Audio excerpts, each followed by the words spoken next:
Hello friends. This month has been tough for the channel and I need your support. It feels like the videos aren't reaching everyone. Please like, comment, subscribe, and turn on notifications. Let's reach 1,000 likes and 1,000 comments. Thank you, and now let's begin. My radio crackled to life at precisely 5:15 a.m., just as the first hint of dawn painted the forest canopy. Hellman, you copy? We've got a situation. The voice belonged to Stan Wilcox, my supervisor and the closest thing I had to a friend in this remote corner of Oregon. Copy that. What's happening? I reached for my uniform, already draped over the chair from the night before. Another one. Hikers found him an hour ago, near Blackwater Ridge. My stomach clenched. The third one this month. I'm Darren Hellman, Senior Park Ranger for the eastern sector of Siaslaw National Forest. For most of my career, I'd convinced myself this was the perfect job. A life spent beneath towering trees rather than fluorescent lights, breathing pine-scented air instead of recycled office oxygen. It's funny how you can be completely fine with the job until the moment you're not. I used to joke with my wife that being a park ranger was just glorified camping with a paycheck. She didn't find it as funny as I did, but she humored me, especially in 2001 when we decided to pack our things and head to Oregon. The Forest Service there was offering good pay and I was sick of working for pennies back in Idaho. The only thing we missed was the mountains, but the wild beauty of the Siaslaw National Forest more than made up for it. By that year, I'd been a park ranger for about 6 years. The job wasn't glamorous, but it kept me outside, away from the city grind. I liked the isolation, the quiet. It was peaceful, like my head could finally breathe. I spent most of my days patrolling the campgrounds, clearing trails, and warning campers about the usual dangers: bears, poison ivy, and the occasional broken beer bottle left by careless hikers. You know, the kind of stuff that made you question humanity's supposed evolution. Our cabin sat on the eastern edge of the forest, a 30-minute drive from the main ranger station. Sarah, my wife, had made it a home despite its rustic simplicity, hanging wildflower prints on the walls and placing colorful throw pillows on our threadbare couch. She taught at the elementary school in Pinewood, the nearest town, while I roamed the forest. "You look troubled," Sarah said, watching me lace up my boots that morning. Her dark hair was pulled back in a messy ponytail, coffee mug clutched between her hands like a lifeline. Stan called. They found another body. The color drained from her face. "Like the others?" I nodded, checking my equipment belt. "I need to head out there now." "Darren," her voice trailed off, laden with concern. "It's probably just a mountain lion, territory dispute or something."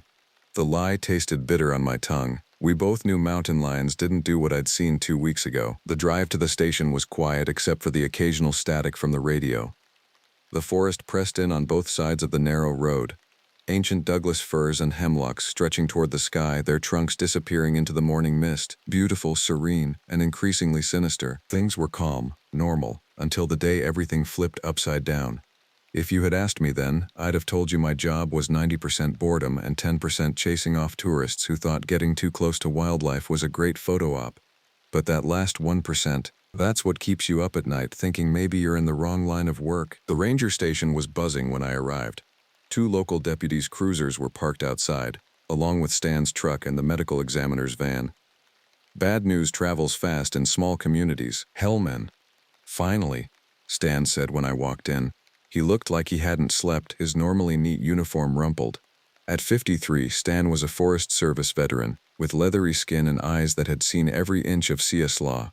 "The hikers are in my office. Couple from Seattle found the body while looking for a spot to watch the sunrise." "Same as the others?" I asked quietly. Stan's jaw tightened. "Worse. Doc Wilson is out there now." "Christ." I ran a hand through my hair. "I'll talk to the hikers, then head out there." The couple sat huddled together on Stan's worn leather couch, matching shocked expressions on their pale faces.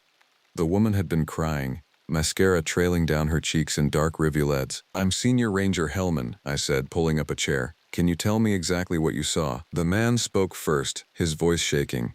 "We were hiking up to Blackwater Ridge before sunrise. Rachel likes to photograph the dawnlight."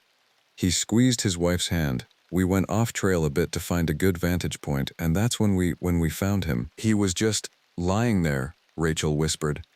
"At first I thought he was sleeping, but then I saw—" She broke off, fresh tears welling. "The blood," her husband finished. "It was everywhere, and his body was wrong, twisted.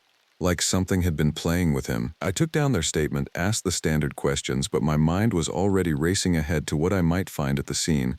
The couple hadn't seen anything else. No animals, no other hikers, nothing that might explain what had happened. After they left, I gathered my gear and headed out to Blackwater Ridge. The trail was moderate, winding through dense forest before climbing to a rocky overlook. Yellow police tape now cordoned off a section about half a mile from the main viewpoint. Doc Wilson was crouched beside the body when I arrived, her latex-gloved hands moving methodically as she took samples.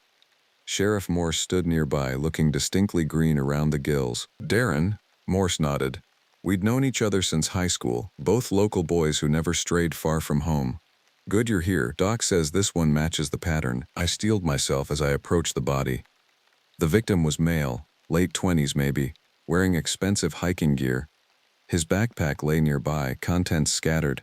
But it was the state of his body that turned my stomach. He lay face down, arms wrenched behind his back at impossible angles.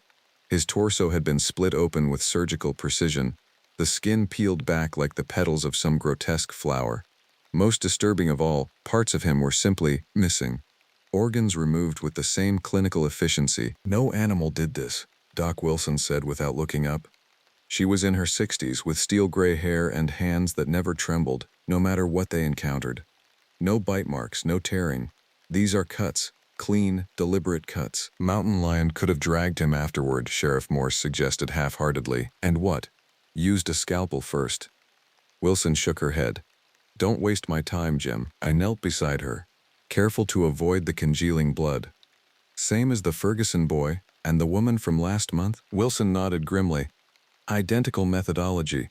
We've got ourselves a pattern." As she continued her examination, I circled the scene, looking for tracks, signs, anything that might explain what we were dealing with. The ground was rocky here, offering few impressions, but near a fallen log, I found something strange. A viscous, clear substance that resembled saliva but was thicker, more like tree sap. I collected a sample, my unease growing. The forest had fallen unnaturally quiet, the usual chorus of birds and insects conspicuously absent.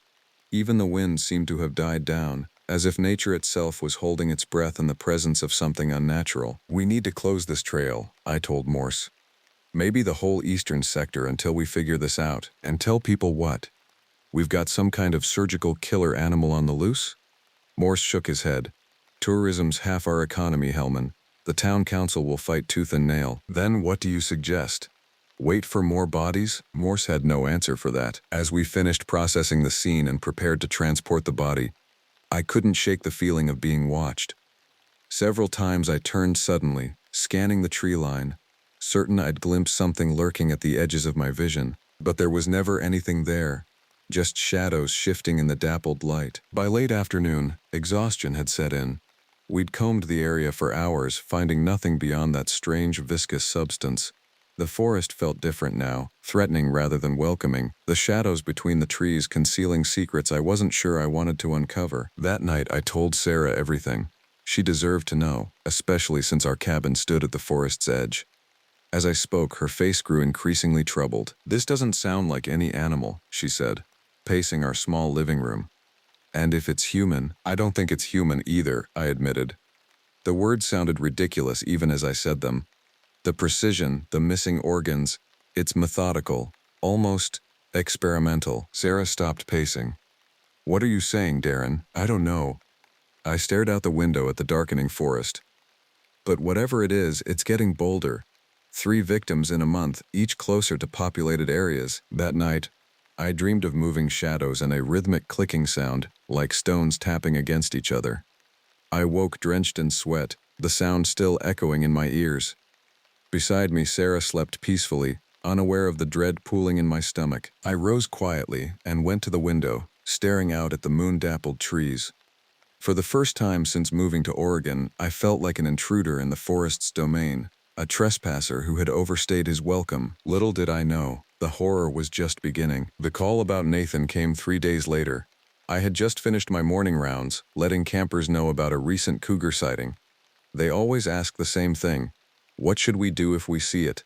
As if I had some magic anti-cougar spray in my back pocket. I told them the usual: make yourself big, Make noise, and for God's sake, don't run. Around noon, I got a call about a missing camper, a young guy named Nathan who hadn't returned to his site after a solo hike the day before.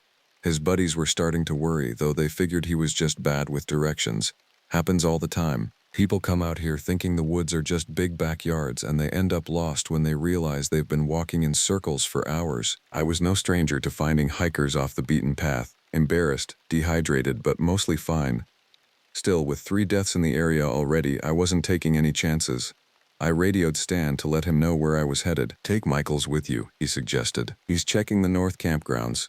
"I'll be fine," I insisted. "Probably just another lost tourist. I'll call if I find anything suspicious." In hindsight, that decision haunts me. But at the time, I was still clinging to rational explanations, still convinced there must be a logical answer to what was happening in our forest. Nathan's friends were a group of college students from Portland, spending their spring break camping and hiking. They were gathered at their site when I arrived. 5 guys with expensive outdoor gear and a cooler full of craft beer. Typical weekend warriors, out of their element but too proud to admit it. "Nathan's the experienced one," explained a lanky kid named Alex, seemingly their spokesman. "He's been hiking since he was a kid. That's why we weren't worried at first." "When did you last see him?" I asked, checking my map of the area. "Yesterday around 2. He wanted to check out the caves near Eagle Peak. Said he'd be back by sunset." I frowned. "The caves are off limits. There are signs posted." The group exchanged uncomfortable glances. "Yeah, he mentioned that," Alex admitted. "But he said rangers exaggerate the dangers to keep tourists from getting hurt." I bit back my frustration. Nathan was their experienced guide? The guy sounded like a disaster waiting to happen. Did he have proper equipment? Water? First aid kit? Backpack with supplies? Headlamp? The usual stuff. Phone? "Yeah, but there's no signal out here." I made notes in my logbook. "I'll head toward Eagle Peak. You guys stay here in case he comes back." As I turned to leave, one of the other students spoke up. "Ranger? Is it true there have been attacks in the forest? We heard some campers talking. News travels fast, even in the wilderness." "We've had some incidents," I said carefully, "which is exactly why you shouldn't be going off trail or ignoring posted warnings." The hike started off normal enough. Birds chirping, leaves rustling in the wind, the occasional squirrel darting across the trail. I followed the main path toward Eagle Peak, keeping an eye out for any sign of Nathan. The sun filtered through the canopy, creating shifting patterns on the forest floor. Under different circumstances, it would have been peaceful. About 2 miles in, I found where Nathan had left the main trail. Footprints in a muddy section leading off toward a game trail that would eventually connect to the caves. I followed, cursing under my breath. The caves weren't actually dangerous in themselves, just unstable in places and easy to get lost in without proper experience. I'd explored them myself numerous times during my tenure at CS Law. The main chamber opened into several smaller tunnels, some of which narrowed to crawl spaces before opening again into larger caverns.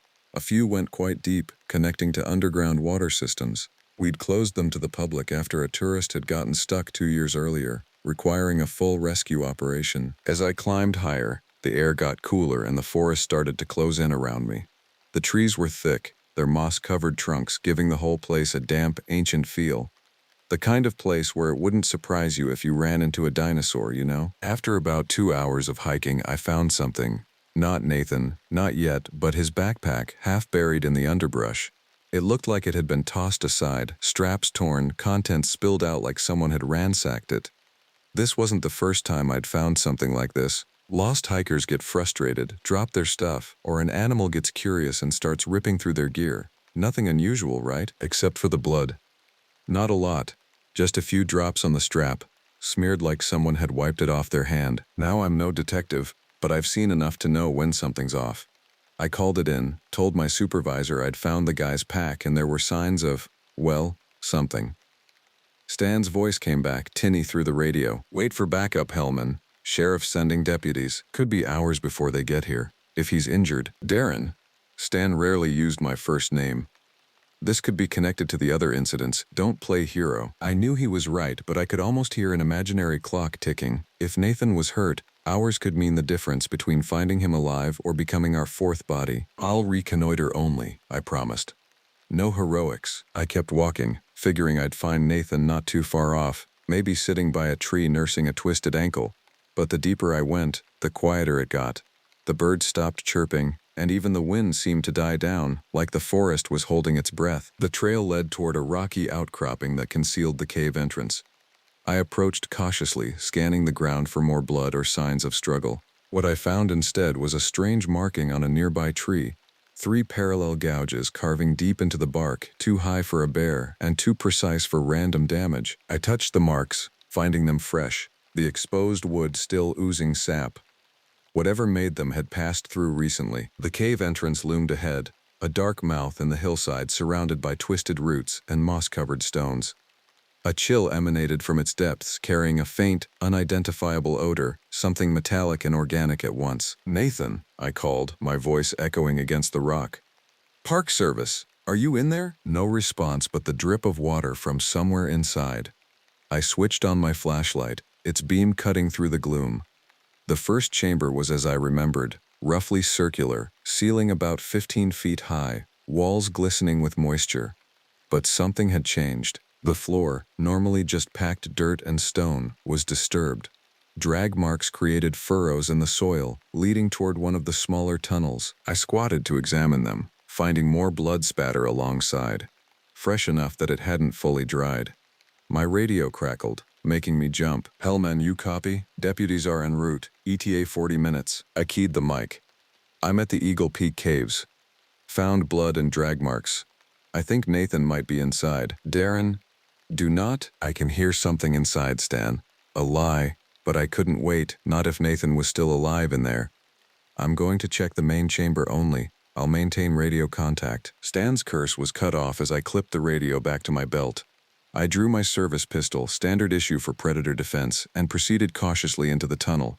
It narrowed as I advanced, the ceiling dropping until I had to hunch over. The air grew colder, damper, that strange smell intensifying. The tunnel opened suddenly into a chamber I didn't recognize, larger than any I'd explored before, with a domed ceiling disappearing into darkness above. My flashlight couldn't reach its highest point. Water trickled down one wall, feeding a shallow pool in the center, and that's when I found him, or rather what was left of him. Nathan wasn't sitting by a tree. He was sprawled out on the ground, face down in the dirt, his body twisted in a way that no human should ever be twisted.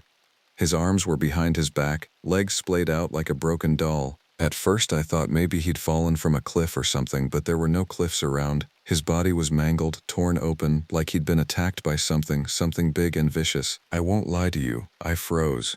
All the training, all the years of dealing with minor accidents, none of it prepares you for seeing a body like that. I've heard about bear attacks, cougar maulings, even seen the aftermath of a drunk guy who fell off a ridge. But this was different. This wasn't a wild animal attack. No, this was deliberate, calculated. I know what you're thinking. It sounds like some horror movie cliché. Trust me, I wish it was. I'm a ranger, not a scriptwriter. But I'm telling you, whatever did this wasn't any animal I'd ever heard of. The cuts, the tears, they were too clean, too precise. Like something had sliced him open with the efficiency of a butcher, not the haphazard mauling of a predator. As I stood there trying to process what I was seeing, I noticed something else. The walls of the chamber were covered in markings, not graffiti or cave paintings, but those same 3-claw gouges I'd seen outside. Hundreds of them arranged in patterns that almost looked like writing. And then I heard it. Not a roar, not a growl, not some Hollywood sound effect, just a noise. A low rhythmic clicking like stones tapping against each other. I swung my flashlight toward the sound, heart hammering against my ribs. The beam caught movement in a shadowed recess I hadn't noticed before. A tunnel entrance on the far side of the chamber. Something was emerging, unfurling itself from darkness into the light of my torch. I looked up, and there, standing maybe 20 feet away, was the thing that had done this. It was big, too big. Standing upright, easily 7 feet tall, covered in something that looked like fur, but it wasn't fur, it was like quills. Short, stiff quills that jutted out in every direction, glistening with moisture in the beam of my flashlight. Its limbs were wrong, too long, too jointed, with hands that ended in 3 curved claws, each the length of my forearm. Its face, if you could call it that, was more like a snout, elongated and narrow, but with no real features. No eyes that I could see, just deep hollows where its head should have been. The clicking sound emanated from somewhere in its throat, intensifying as it oriented itself toward me. I backed up, slow, because that's what you're supposed to do, right? Make yourself seem unthreatening. But I didn't get far. This thing was fast faster than anything that size had any right to be. Before I could even think, it lunged, swiping at me with a clawed hand the size of a dinner plate. I ducked, barely missing the blow, and bolted. I'm not proud to admit it, but I ran like hell. My legs felt like jelly, my heart hammering in my chest. I didn't look back, didn't stop until I was sure I'd put some serious distance between me and that thing. The tunnel seemed endless, twisting and turning in ways I didn't remember. In my panic, I'd taken a wrong branch. Instead of heading toward the exit, I was going deeper into the cave system. The air grew colder, the passage narrower. Behind me, that terrible clicking grew louder, echoing off the stone walls until it seemed to come from everywhere at once. I rounded a corner and found myself in another chamber, smaller than the first but with multiple exits, at least 5 tunnels branching off in different directions. Which one led out? My flashlight beam darted frantically from opening to opening, finding no obvious clues. The clicking stopped. The sudden silence was somehow worse than the pursuit, leaving me straining to hear any sound of approach. I pressed myself against the wall, trying to control my ragged breathing. My radio crackled to life, Stan's voice barely audible through the static. "Ren, position, ED me." I couldn't risk responding, not with that thing potentially nearby. But the radio noise might have given me away regardless. From one of the tunnels came a new sound, a slow, deliberate dragging, like something heavy being pulled across stone. I chose a tunnel opposite the noise and moved as quietly as possible, keeping my flashlight pointed at the ground to minimize its visibility. The passage sloped upward, which I took as a good sign. If I could just find my way back to the surface. The tunnel narrowed further, forcing me to crouch, then crawl. Claustrophobia clawed at my throat as the walls pressed in. Just as I was beginning to fear I'd gotten myself trapped, the passage widened again and I felt a slight breeze, fresh air from somewhere ahead. Hope surged, but died just as quickly when I entered another chamber and found myself face to face with the creature again. It had somehow circled around, cutting off my escape. In the confined space, I could see it more clearly, and what I saw defied explanation. Its body wasn't just covered in quills, parts of it seemed to shift and change, the quills retracting in some areas while extending in others, creating patterns like ripples across its surface. The hollow spaces where eyes should be seemed to absorb light rather than reflect it, 2 bottomless pits in its elongated face. Most disturbing of all was what it carried, a collection of what looked like small organs glistening wet, held delicately in its clawed hands. I recognized them with horror as human remains, parts of Nathan that had been carefully extracted. My service pistol was still clutched in my trembling hand.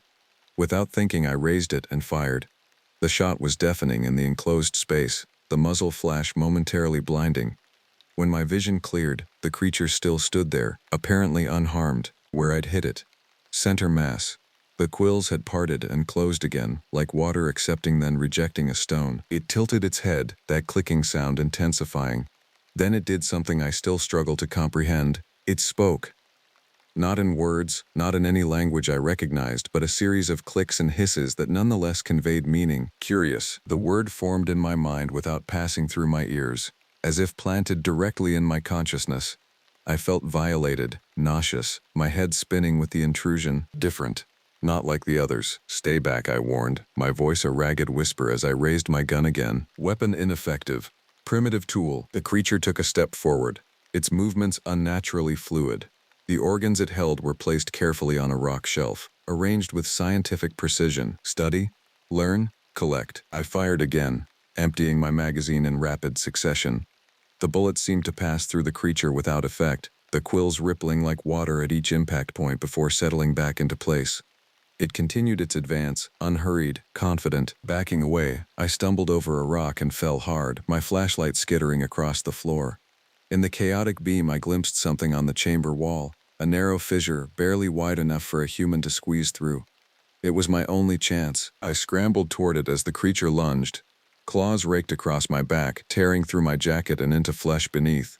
White-hot pain exploded across my shoulders, but adrenaline pushed me forward. I wedged myself into the crack, feeling stone scrape against my sides as I forced my way through. The opening was too narrow for the creature to follow, but it pressed against the entrance, one long arm snaking in after me. Claws scraped desperately at my boots as I kicked and pushed deeper into the fissure. The clicking had transformed into a high-pitched keening that made my teeth ache and my vision blur. "We'll find you again.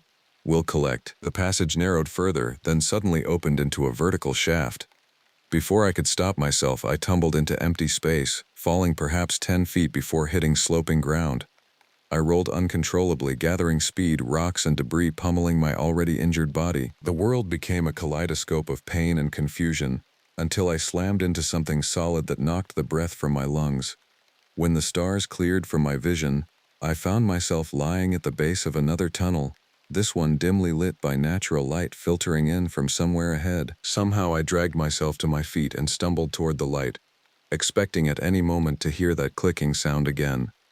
But there was only the shuffle of my own faltering steps and the rasp of my breathing. The tunnel eventually opened onto a steep wooded slope, not the cave entrance I'd used to enter, but another exit entirely, one I hadn't known existed. I was on the far side of Eagle Peak, at least a mile from where I'd started. I collapsed outside, gulping fresh air, my back burning with each breath. Blood had soaked through my shredded jacket, but I couldn't tell how badly I was injured. My radio was gone, lost somewhere in the caves, no way to call for help. As my panic subsided, rational thought began to return. I needed to get back to civilization, warn the others. If I followed the base of the ridge, I should eventually hit the main trail. From there, I could make it back to the ranger station. The journey was a blur of pain and exhaustion. Each step sent fresh agony through my lacerated back. Several times I had to stop and rest, fighting to stay conscious. The forest that had once been my sanctuary now felt like a trap, every shadow potentially concealing that nightmarish figure. By the time I stumbled into the ranger station parking lot, the sun was setting. The lot was full, several patrol cars, an ambulance, Stan's truck. The search party had already been organized. "Holy shit! Hellman's here!" someone shouted, and suddenly I was surrounded by people. Stan, deputies Morse and Reyes, the medical team. "What happened to you?" Stan demanded as the paramedics eased me onto a stretcher. "Where the hell have you been?" "The caves," I managed. "There's something in the caves. It killed Nathan. It's not natural." Stan and Morse exchanged glances. "You're not making sense, Darren," Stan said gently. "You've lost a lot of blood. Listen to me." I grabbed his arm. "We need to seal off that whole area. It's not an animal, it's not human, it's something else." But I could see in their eyes they didn't believe me. How could they? If I hadn't seen it myself, I wouldn't have believed it either. At the hospital, they treated my wounds, 3 deep lacerations across my upper back, requiring dozens of stitches. The doctor asked what had attacked me. "Mountain lion." I lied. The truth would only have earned me a psychiatric evaluation on top of everything else. Sarah was waiting when they finished, her face pale with worry. "They told me you were missing, then that you were attacked." She touched my face gently.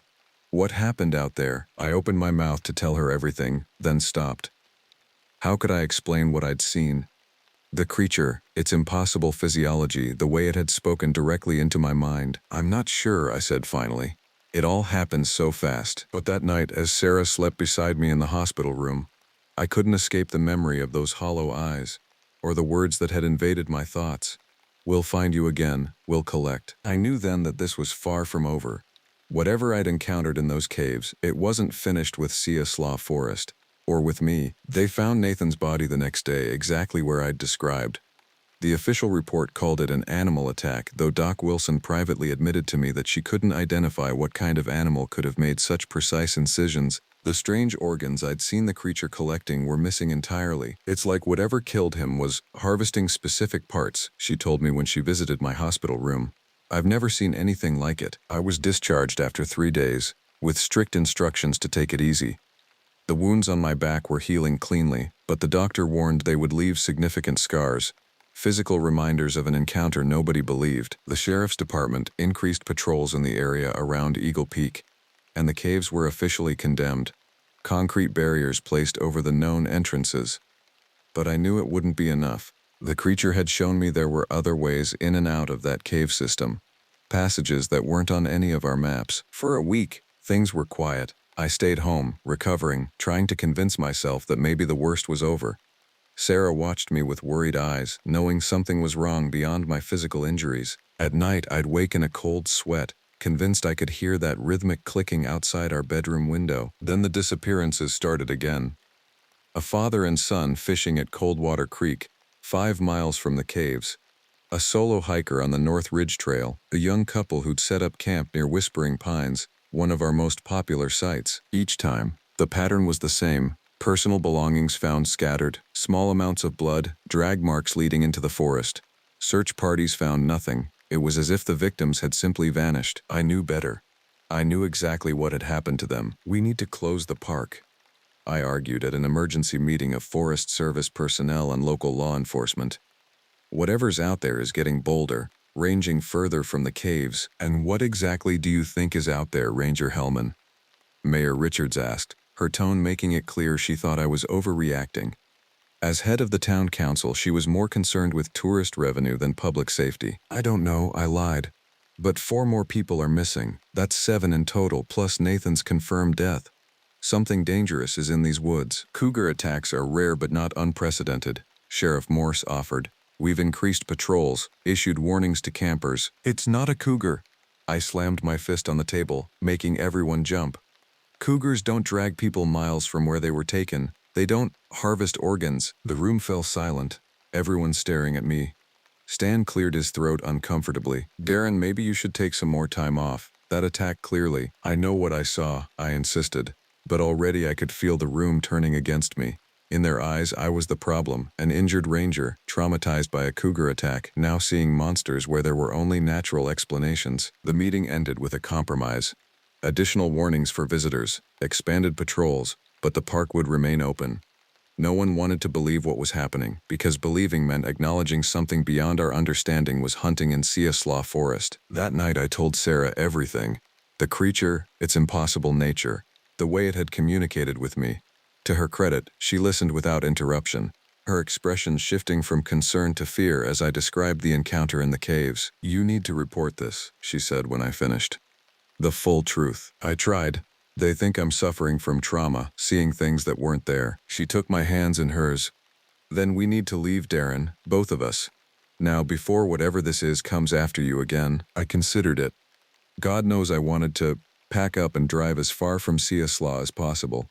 But I couldn't shake the memory of those missing people, or the certainty that more would disappear if nothing was done. I can't leave, I said finally. Not until I stop it. Stop it? You said bullets didn't even harm it. What do you think you can do? I had no answer for that. The next day I returned to work against medical advice. Stan assigned me to desk duty, clearly concerned about my mental state. I used the time to research, poring over old Forest Service records, geological surveys of the cave systems, anything that might give me insight into what I was dealing with. In the archives, I found references to similar disappearances dating back decades, clusters of missing persons every 15 to 20 years, always in the same region of the forest. The earliest reports were from the 1880s when loggers first began working these woods. Several men vanished without trace, their equipment found abandoned near what would later be named Eagle Peak. More disturbing were the Native American legends I uncovered. The local tribes had avoided that part of the forest, believing it to be the domain of a creature they called the Collector, a being that emerged from beneath the earth to harvest knowledge from living things. Their descriptions matched what I'd seen. A tall figure with quill-like covering, 3 clawed hands, and the ability to take thoughts directly from the minds of its victims. According to their stories, the Collector wasn't malevolent exactly, just utterly alien in its purpose, viewing humans as specimens to be studied rather than living beings with rights. The tribes had performed rituals to appease it, leaving offerings at the cave entrances, animals, plants, handcrafted objects, anything that might satisfy its curiosity without requiring human samples. But after European settlers arrived and the rituals stopped, the disappearances began. I was making notes on these findings when Stan called me into his office. His expression was grave. We found 2 more bodies, he said without preamble. The missing couple from Whispering Pines. They were, it's bad, Darren. Where? Northridge. About 3 miles from the caves. Same condition as Nathan and the others. Precise cuts, missing organs. I felt cold dread settling in my stomach. The creature's expanding its territory. Stan didn't correct my choice of words this time. There's something else. We found markings, 3 parallel lines carved into trees around the site, dozens of them, like the markings I'd seen in the cave. The creature was leaving its signature, perhaps claiming new territory. We need to evacuate the park, I insisted. Not just close it, get everyone out. Campers, hikers, staff, everyone. To my surprise, Stan nodded. Sheriff Morse is already coordinating. Mayor Richards doesn't like it. But after seeing those bodies, even she couldn't argue. Relief washed over me, but it was short-lived. What about after? This thing isn't going to just disappear because we've removed the easy targets. One crisis at a time, Hellman. Let's get people safe first, then figure out our next move. The evacuation began immediately. Rangers and deputies spread out across the park, directing visitors to pack up and leave. Most complied without question. The rumors about attacks had already spread through the campgrounds, creating an atmosphere of nervous tension. By sunset, the majority of the park had been cleared. I was checking the eastern campgrounds, making sure no one had been missed, when my radio crackled. "Hellman, we've got a situation at Lookout Point," came Stan's voice. "Family of 4 missing. Their RV is still there, but no sign of them since morning." Lookout Point was only 2 miles from our cabin, the closest any disappearance had occurred to a residential area. The creature was moving steadily closer to populated regions. "I'll check it out," I responded. "Already heading that way." "Negative. Return to base, we're forming search teams. I'm closest. I'll just reconnoiter, not engage." Stan's frustration was clear even through the radio static. "God damn it, Hellman, we've been through this. No solo operations." "Roger that." Heading back. Another lie. The sun was setting as I reached Lookout Point, casting long shadows between the trees. The family's RV stood alone in the parking area, a cheerful welcome mat still laid out by the door. Their campsite showed signs of hasty departure. A half-eaten breakfast on the picnic table, a child's stuffed animal dropped in the dirt, and blood. Small drops leading into the forest, alongside the now familiar drag marks. I followed the trail, weapon drawn, though I knew bullets would be useless against what I was tracking.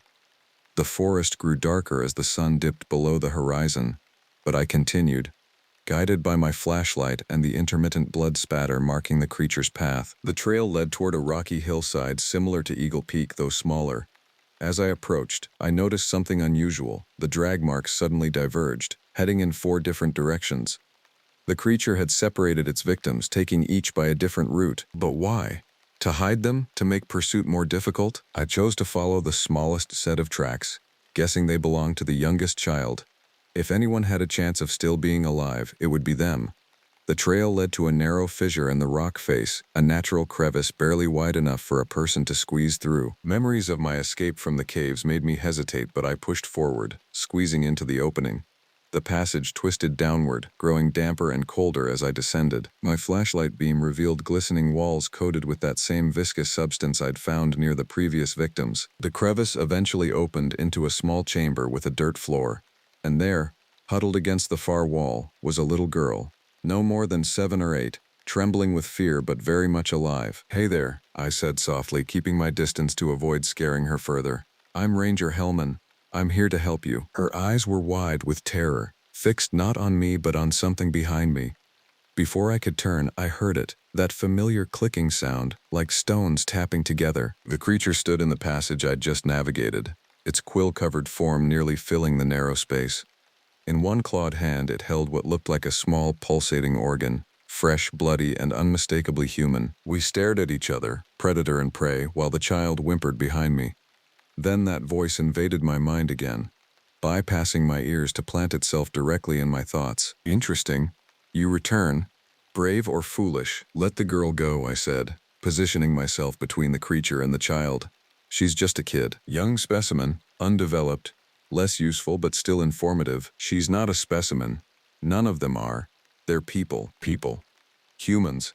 Containers of knowledge, carriers of information. Valuable." The creature took a step forward, its hollow eye sockets seeming to absorb the light from my flashlight. I raised my gun, more from instinct than any hope it would be effective. Primitive weapon failed before. Why try again? "Because I have to protect her," I said simply. That seemed to give it pause.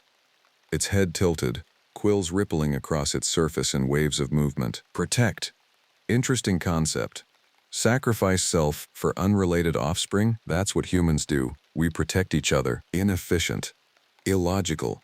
But interesting. The creature extended its free hand, claws splayed. For a terrifying moment, I thought it was going to attack. Instead, it placed the organ it had been holding onto a stone shelf, arranging it with the same clinical precision I'd witnessed before. A trade, perhaps. This specimen for that one. I glanced at the organ, recognizing with horror that it must have come from one of the girl's family members. The creature was offering to spare her in exchange for, "What, me? You want to take me instead?" I asked, my mouth dry with fear. "You are different, resilient, escaped previously, mind complex, unusual, would provide much information. A terrible choice, sacrifice myself to save the child, or try to save us both and likely fail. But it wasn't really a choice at all. If I go with you willingly, you'll let her leave? Unharmed?" "Agreed. Different specimen, greater value, swear it.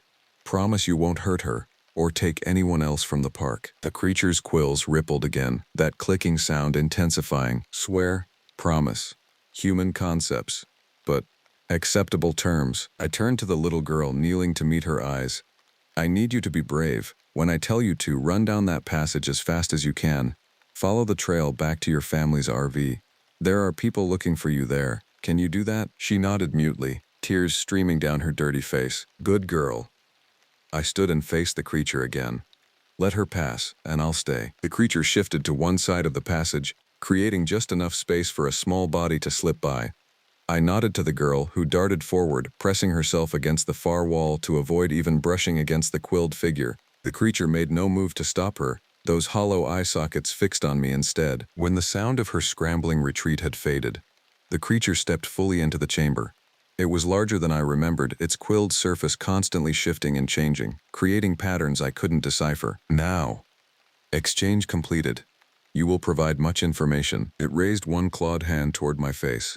I closed my eyes, bracing for pain, for the end. Instead, I felt a strange pressure inside my skull, as if something was pressing directly against my brain. Images flashed behind my eyelids, memories, thoughts, fears, all rushing past like a film on fast forward. The creature was inside my mind, rifling through my consciousness like pages in a book. I fought against the intrusion, trying to push back, to shield at least some part of myself from this violation. To my surprise, I felt the pressure hesitate, then withdraw slightly. Resistance. Fascinating. Most specimens cannot resist. The mental pressure returned, more focused this time, targeting specific memories. My childhood, my training as a ranger, my relationship with Sarah. It lingered on my first encounter with the creature in the caves, examining my fear, my confusion, my desperate flight. "You feared. You still fear. Yet you returned." Contradiction. Complexity. "That's what makes us human," I managed to say through gritted teeth. "We're full of contradictions." The exploration continued, moving through my knowledge of the forest, the cave systems, the tribal legends I'd uncovered. The creature seemed particularly interested in the Native American rituals, the offerings they had left. They understood. Partial comprehension, exchange of information for preservation. They gave you gifts instead of people, I realized.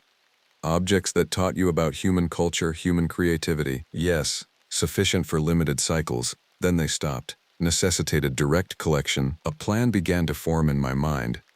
Desperate, possibly futile, but the only chance I had, if I could convince this thing that there were better ways to learn about humanity than by dissecting us. "There are better sources of information than killing people," I said. "Books, artifacts, art. They contain more knowledge than you could ever extract from our bodies." The pressure in my mind shifted, probing this new concept. "Show me. Explain how information exists outside biological containers." And so I did. I focused my thoughts on libraries, museums, digital archives, the vast repositories of human knowledge that existed in forms the creature might not have encountered. I showed it how information could be stored, copied, shared without destruction. The mental pressure gradually lessened as the creature absorbed these concepts. Its quills rippled in what I began to recognize as an expression of interest or excitement. Inefficient collection methods. Wasteful. Alternative approaches. Logical. "Let me go," I suggested, seizing the moment. "I can bring you these things. Books, pictures, recordings. Better information than what you get from harvesting." The creature was motionless for a long moment, that clicking sound the only indication it was still present. Then, abruptly, it withdrew from my mind entirely, leaving me gasping with relief. "Acceptable proposal.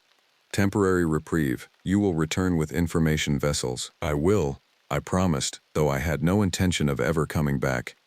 "But you must stop taking people. No more collecting." "Agreed, for one cycle." Return before next full moon with alternative information. Failure will resume collection. 1 cycle, 1 month to figure out a more permanent solution. It wasn't victory, but it was time, and right now that was all I needed. The creature stepped aside, clearing the path to the exit. As I moved past it, those hollow eye sockets tracked my movement, the clicking sound rising and falling like some alien language I couldn't begin to comprehend. You are designated information facilitator now. Remember our agreement. I stumbled back through the passage, half expecting claws to sink into my back at any moment. But the creature made no move to follow, remaining in its underground chamber, perhaps already contemplating the new methods of collection I had proposed. Outside, night had fully fallen. Search party lights flickered between the trees, voices calling back and forth. I headed toward them, legs trembling with exhaustion and residual fear. I found Stan with the rescue team, organized around the family's RV. The little girl was there, wrapped in a blanket, talking quietly to a female deputy. Her father sat nearby, bloodied but alive. Of the mother and older brother there was no sign. "Hellman!" Stan rushed over. "Where the hell have you been?" We found the girl wandering back to the campsite, babbling about a monster and a ranger who saved her. "It's over," I said, my voice sounding strange to my own ears. "For now, at least." "What are you talking about? What happened in there?" I looked at the little girl, her traumatized eyes meeting mine. She would remember for the rest of her life, would probably never set foot in a forest again. But she was alive. That counted for something. "I made a deal," I told Stan. "We have 1 month before it starts hunting again." Stan stared at me like I'd lost my mind. Maybe I had, but I knew what I'd seen, what I'd felt inside my skull as the creature rifled through my thoughts and memories, and I knew what had to be done next. 1 month isn't long when you're trying to solve an impossible problem. How do you stop a creature that bullets can't harm, that moves through solid rock, that reads minds and harvests organs with surgical precision? A being so alien in its thought processes that concepts like mercy and empathy are merely interesting contradictions to study. The official report on the incidents at Siaslaw went exactly as you'd expect. Animal attacks, probably a rogue cougar or possibly a bear, had left 8 dead and 3 injured before being driven off by increased human activity in the area. The park remained closed for 2 weeks for safety assessments before reopening with enhanced warning systems and expanded ranger patrols. No one mentioned the creature. No one except the little girl, whose descriptions were attributed to trauma and an overactive imagination. Even her father, who had glimpsed the thing that took his wife and son, refused to speak of what he'd seen, retreating into a shocked silence that eventually led to a psychiatric hospitalization. But I knew the truth, and I knew the clock was ticking. I spent the first week researching everything I could find on the tribal legends surrounding the collector.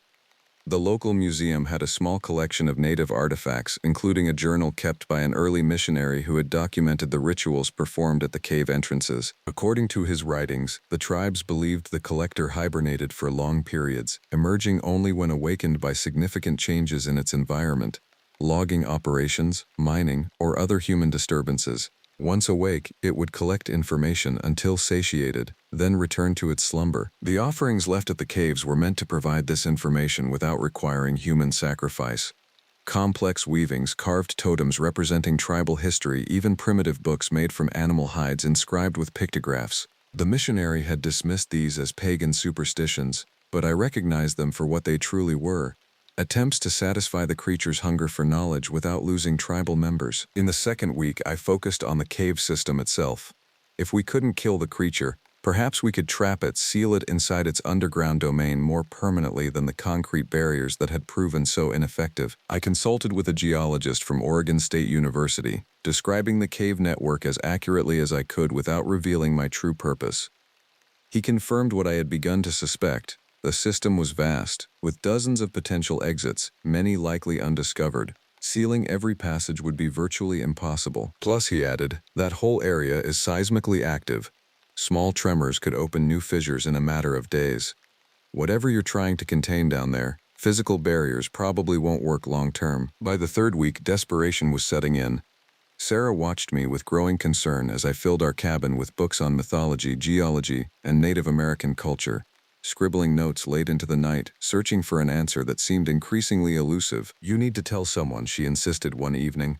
"The Forest Service, the government, someone with resources to handle this." "And say what? That there's an interdimensional creature harvesting organs in our national forest?" They'd have me committed. Then we need to leave. The deal you made was to bring it information, not to stop it. We can go somewhere far away, start over. The thought was tempting. We could pack up, drive east, find jobs in another state, let someone else deal with the horror lurking beneath Eagle Peak. But every time I considered it, I saw the little girl's terrified face, thought of the family torn apart, imagined more victims if the creature resumed its collection. I can't, I told her. Even if we run, it'll keep killing. I have to try to stop it. 3 days before the full moon, the deadline for my return, I still had no solution. I'd gathered books, photographs, recordings, the information vessels I'd promised, but knew they would only temporarily satisfy the creature's hunger. Eventually, it would return to its more direct methods of collection. That night, unable to sleep, I stood on our cabin porch, staring into the dark forest. The moon was nearly full, casting silver light between the trees. Somewhere out there, beyond the tree line, the creature was waiting, perhaps already anticipating my return with the promised knowledge. Sarah joined me, wrapping a blanket around both our shoulders. "You're going back, aren't you?" I nodded. "I don't have a choice." "There's always a choice," she said softly. "But I know you. You wouldn't be the man I married if you could walk away from this." We stood in silence, watching the moonlight shimmer on the leaves. Then Sarah spoke again, her voice thoughtful. "You said it can read minds, access memories directly. That's how it learns, right? Not just by taking parts." That's what it seemed like. It was inside my head, going through everything I know, everything I've experienced. Then why does it need to kill it all? Why not just, I don't know, borrow the information? I turned to look at her, something clicking into place. It doesn't understand the concept of borrowing. It's a collector. It takes things permanently, keeps them. But you showed it other ways to learn. Books, recordings. Yes, but those are objects, things it can possess. I paced across the porch, mind racing. It's never considered that it could access human knowledge without permanent collection, that it could learn from us without destroying us. So teach it, Sarah said simply. Show it there's another way. The plan that formed was desperate, possibly suicidal, but also the only option I could see. If I couldn't destroy the creature or contain it, perhaps I could change it, alter its fundamental understanding of how knowledge could be acquired. The night of the full moon, I hiked alone to Eagle Peak, carrying a backpack filled not with weapons but with the books, photographs, and small artifacts I had gathered. Sarah had wanted to come, but I'd refused. This was my burden to bear, my promise to fulfill. The forest was unnaturally quiet as I approached the cave entrance, the concrete barrier now shattered and pushed aside like it weighed nothing. Inside, the air was cold and damp, carrying that same metallic organic smell I remembered. I switched on my flashlight and proceeded down the main tunnel. The creature was waiting in the large chamber where I'd found Nathan's body. It stood motionless in the center, quills rippling slightly at my approach. The walls around it were now covered with those strange three-claw markings, arranged in complex patterns that seemed to shift and change when viewed from different angles. Information facilitator returns. With vessels as promised. The voice in my head was exactly as I remembered.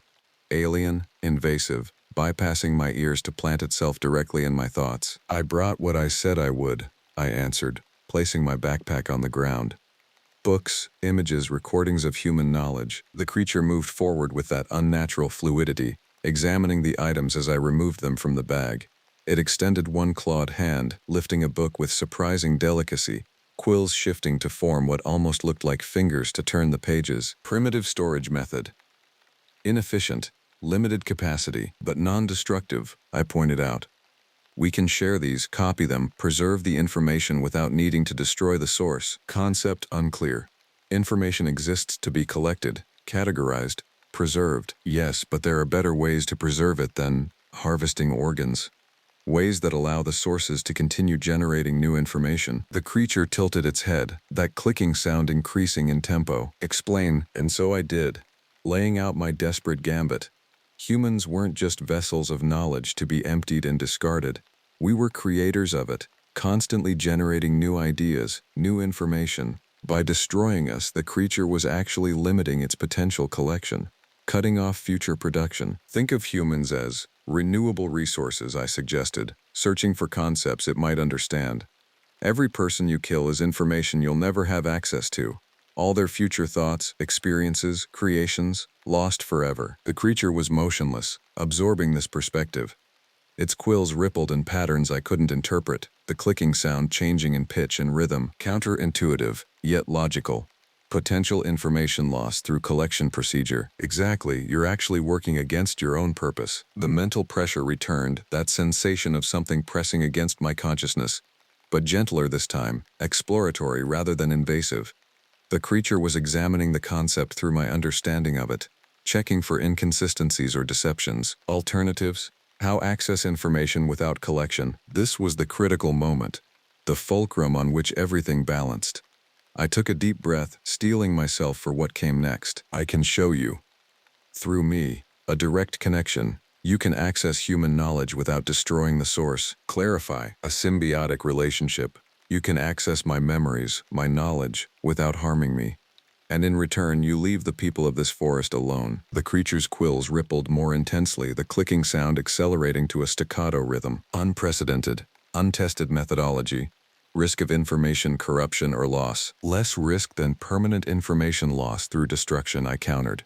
A test, then. Try it with me first. The creature extended one clawed hand toward my face. I forced myself not to flinch as those sharp points stopped inches from my skin. Proceed. Initiate information sharing protocol. The mental pressure returned full force, not pain exactly, but an overwhelming sensation of another consciousness pressing into my own. I gasped, dropping to my knees as memories, thoughts, emotions were rifled through at dizzying speed. But unlike before, I wasn't just a passive subject. I focused my thoughts, directing the creature toward specific knowledge. The history of Siaslo Forest, the geological formation of the cave systems, the cultural significance of the area to indigenous peoples. I showed it how information could be shared willingly, exchanged rather than forcibly extracted. The pressure intensified, pushing deeper, accessing older memories, core beliefs, fundamental aspects of my identity. I felt myself being taken apart and reassembled, examined at a level so intimate it transcended physical violation. And then something unexpected happened. As the creature explored my mind, I began to glimpse flashes of its own, alien concepts, incomprehensible perspectives, fragments of knowledge so foreign they defied human categorization. The connection had become bidirectional, information flowing both ways across the mental bridge we'd established. I saw its origins, not from Earth at all, but somewhere unimaginably distant, a place where physical laws operated differently. I understood that it wasn't malevolent in its actions, merely following the imperatives of its nature, collecting and preserving knowledge as its primary function. And I sensed its loneliness, an eternal isolation as the last of its kind, stranded on a world it barely comprehended. The exchange lasted minutes or hours. Time lost meaning in that mental fusion. When the creature finally withdrew, I collapsed to the cave floor, trembling with exhaustion. My nose was bleeding, my vision blurred, but my mind was intact. Different perhaps, altered by what I'd experienced, but still my own. The creature stood motionless, its quills rippling in complex patterns that now, somehow, I could partially interpret. Signs of processing, integration, adjustment, connection successful. Information exchange highly efficient. Alternative methodology, viable. Then we have a deal? I managed to ask, my voice hoarse. No more killing, no more harvesting, termination unnecessary if direct information exchange available, agreement possible. Relief washed over me, so powerful I nearly lost consciousness. I'd done it, convinced the creature to abandon its lethal collection methods, but there was a catch. There's always a catch. Regular information exchange required. Connection must be maintained. You will return. Periodic intervals. How often? I asked, already dreading the answer. Lunar cycle. Return with each full moon.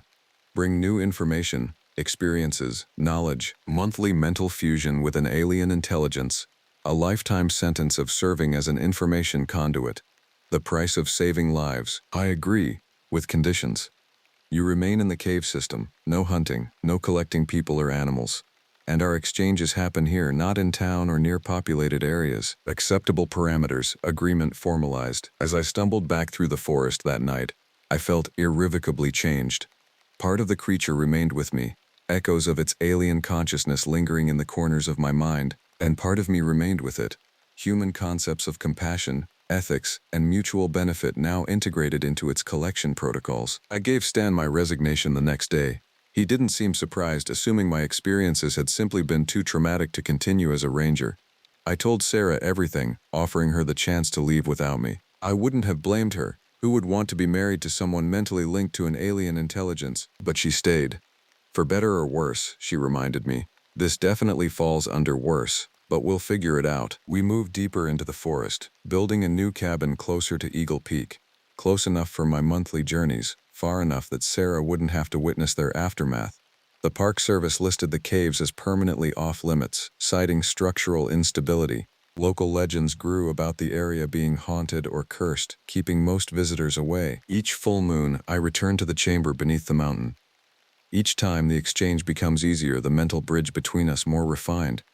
I bring books, recordings, new experiences, feeding the creature's insatiable hunger for knowledge through means that don't require death. In return, I've gained insights no human was ever meant to possess. Glimpses of other worlds, other ways of thinking, other forms of existence. It's a burden and a gift, a sacrifice and a privilege. It's funny how you can be completely fine with the job until the moment you're not. I used to joke with my wife that being a park ranger was just glorified camping with a paycheck. Now I'm something else entirely, not quite human anymore, not quite other. An intermediary between worlds, a guardian of boundaries. The creature hasn't broken our agreement. No more hikers have disappeared, no more bodies found with surgical precision cuts. The official explanation, that the rogue predator moved on or died, has been accepted by most. Life in the communities around Siaslaw Forest has returned to normal. But I know the truth. I know what waits beneath the mountain, patient and eternal. Its hunger for knowledge never fully satiated. And I know that as long as I fulfill my end of the bargain, it will remain contained, its collection methods forever altered by our unusual partnership. Sometimes, on clear nights when the full moon illuminates the forest, I stand on my porch and listen. Beyond the normal sounds of nocturnal wildlife, beyond the rustle of wind through leaves, I can hear it faintly, that rhythmic clicking like stones tapping together, calling me back, reminding me of our deal. I am Darren Hellman, former park ranger, current information facilitator to an entity beyond human understanding, and I'll keep my promise month after month, year after year, for as long as it takes, because some horrors can't be defeated. Only managed, contained, transformed through sacrifice and understanding. And that's a burden I've chosen to bear so others won't have to. As for me, I'll stick to watching nature documentaries from the safety of my couch between our monthly sessions. The forest isn't just a forest anymore, it's a threshold between worlds, and I'm the reluctant guardian standing watch, making sure what belongs beneath the mountains stays there, at least until the next full moon.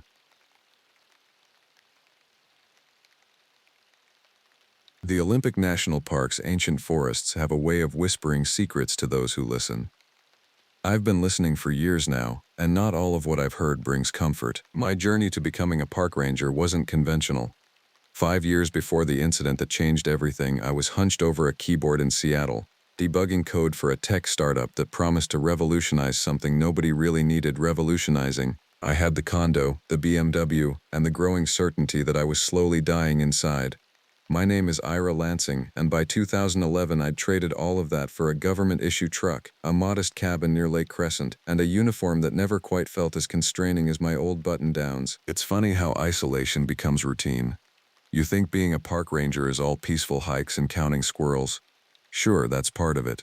But there's a different side, one that's not on the brochure. The Olympic Peninsula contains some of the most diverse ecosystems in North America. From old-growth temperate rainforests to alpine meadows and rugged coastlines, nearly 1 million acres of wilderness.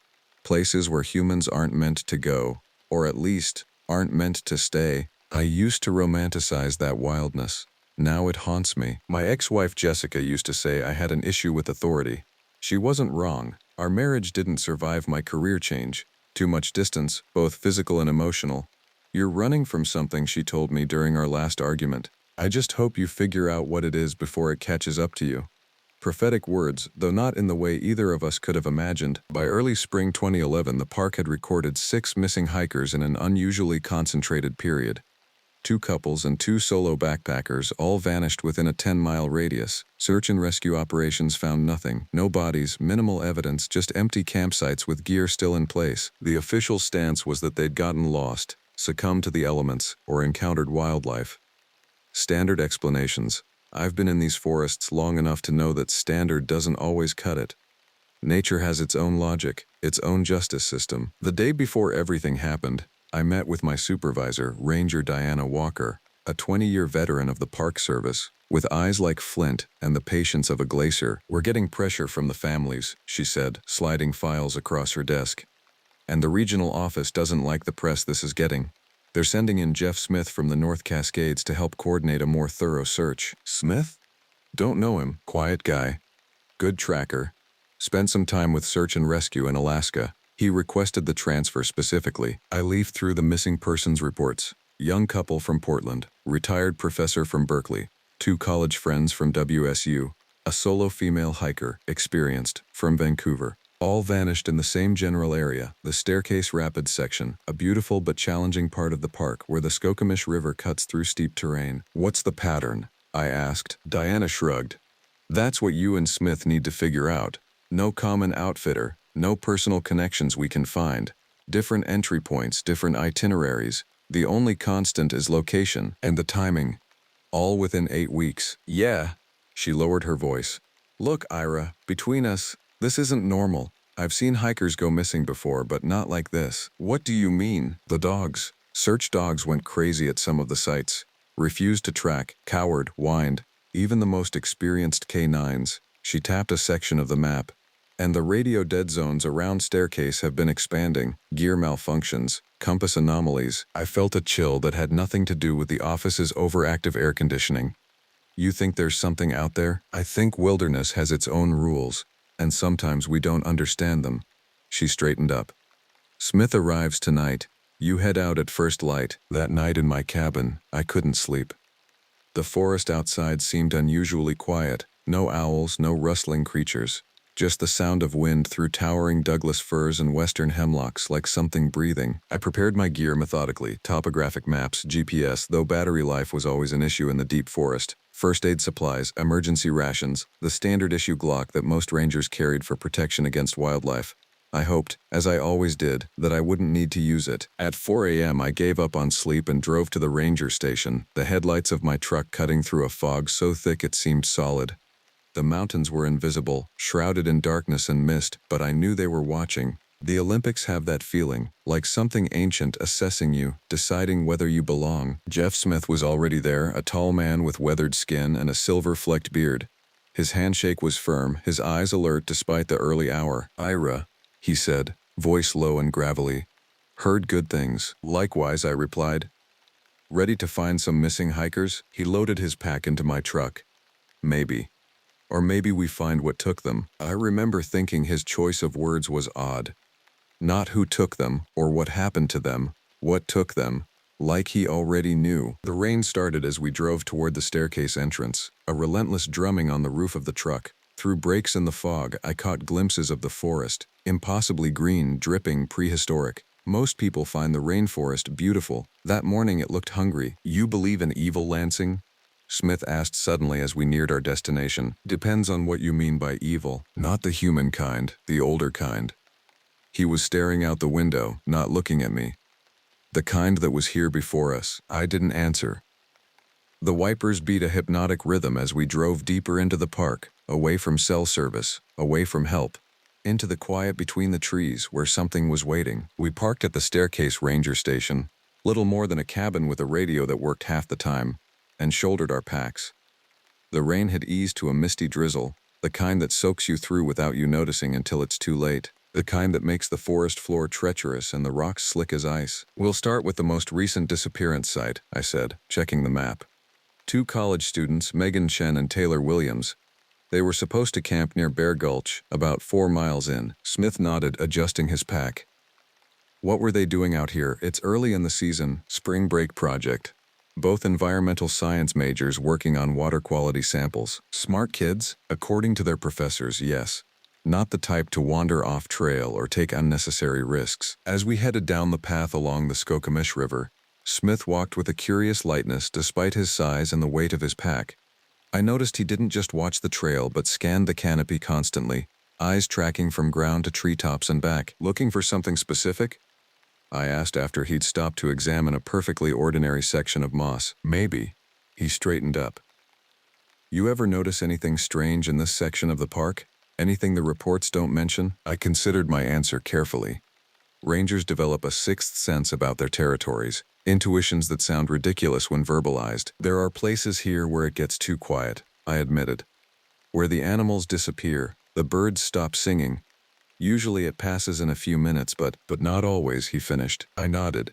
The locals, especially the tribal elders from the Skokomish and Quinault, they say some parts of these mountains are thin places. Thin? Where the boundary between worlds isn't as solid.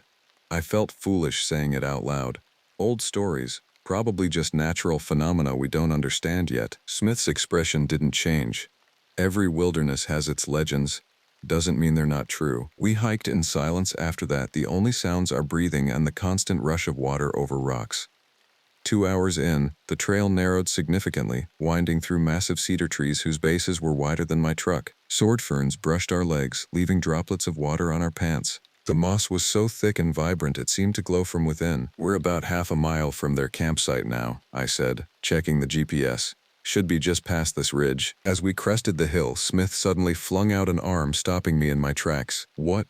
I began, but he held up a hand for silence. He crouched down, examining the ground. I followed his gaze and saw what had caught his attention, a single boot print in the mud, but not from any hiking boot. It was oddly elongated, with what looked like claw marks at the front, except the claws curved the wrong way, hooking backward. Animal? I whispered. Smith shook his head slowly. No animal I've ever tracked. He took out a small digital camera and photographed the print from multiple angles, then pulled a measuring tape from his pocket. 18 inches long, weight distribution suggests bipedal. That's impossible. Nothing bipedal around here has feet that size except bears standing upright, and this clearly isn't a bear track. No, he agreed quietly. It's not a bear. He touched the edge of the print, rubbing the soil between his fingers. Still damp, recent, within the last 12 hours. A chill ran through me that had nothing to do with the weather. The forest suddenly seemed darker, the shadows deeper, as if the trees themselves were leaning closer to listen. Smith stood, wiping his hands on his pants. We should keep moving, find that campsite. We continued more cautiously now, eyes scanning the underbrush, hands never far from our sidearms. The trail wound along a ridge, the river rushing 40 feet below on our right. On our left, the forest floor climbed steeply into dense undergrowth that obscured anything more than a few yards away. It was nearly noon when we found the first sign of the missing students, a bright blue bandana caught on a branch, fluttering in the light breeze. Megan's, I said, checking the photo in the file. She's wearing it in her ID picture. Smith took the bandana, examining it carefully. No blood, no tearing. He looked up the steep incline to our left. They went off trail here. Why? Maybe they saw something, or were following something. We started up the slope, using roots and branches to pull ourselves along. The ground was muddy and gave way easily, making every step a challenge. After 20 minutes of climbing, we emerged into a small clearing, and there it was, the campsite. It was exactly as the reports described. 2 tents still staked down, a small cooking area with a camp stove, backpacks leaning against a log. Nothing strewn about, no signs of struggle or panic, just abandoned. Smith circled the perimeter while I examined the tents. Inside the first, I found sleeping bags neatly laid out, a book face down on a pillow. In the second tent, a laptop computer in a waterproof case, field notebooks and sample containers carefully labeled with dates and GPS coordinates. Their work is all here, I called to Smith. Whatever made them leave, they didn't take their research or their food, he replied, holding up a bear canister. Still full, properly sealed, we continued our inventory in silence, the strangeness of the scene growing with each mundane item we found. Water bottles, extra socks drying on a line, a camera with the lens cap on, 2 pairs of hiking boots neatly placed outside one of the tents. They left barefoot? I frowned. Smith came over to examine the boots. Not necessarily. Could have had camp shoes, sandals maybe. In early April? In a rainforest? I shook my head. No one hikes these trails in sandals, especially not science students who know better. Something caught my eye near the edge of the clearing. A faint trail in the underbrush, as if something had been dragged.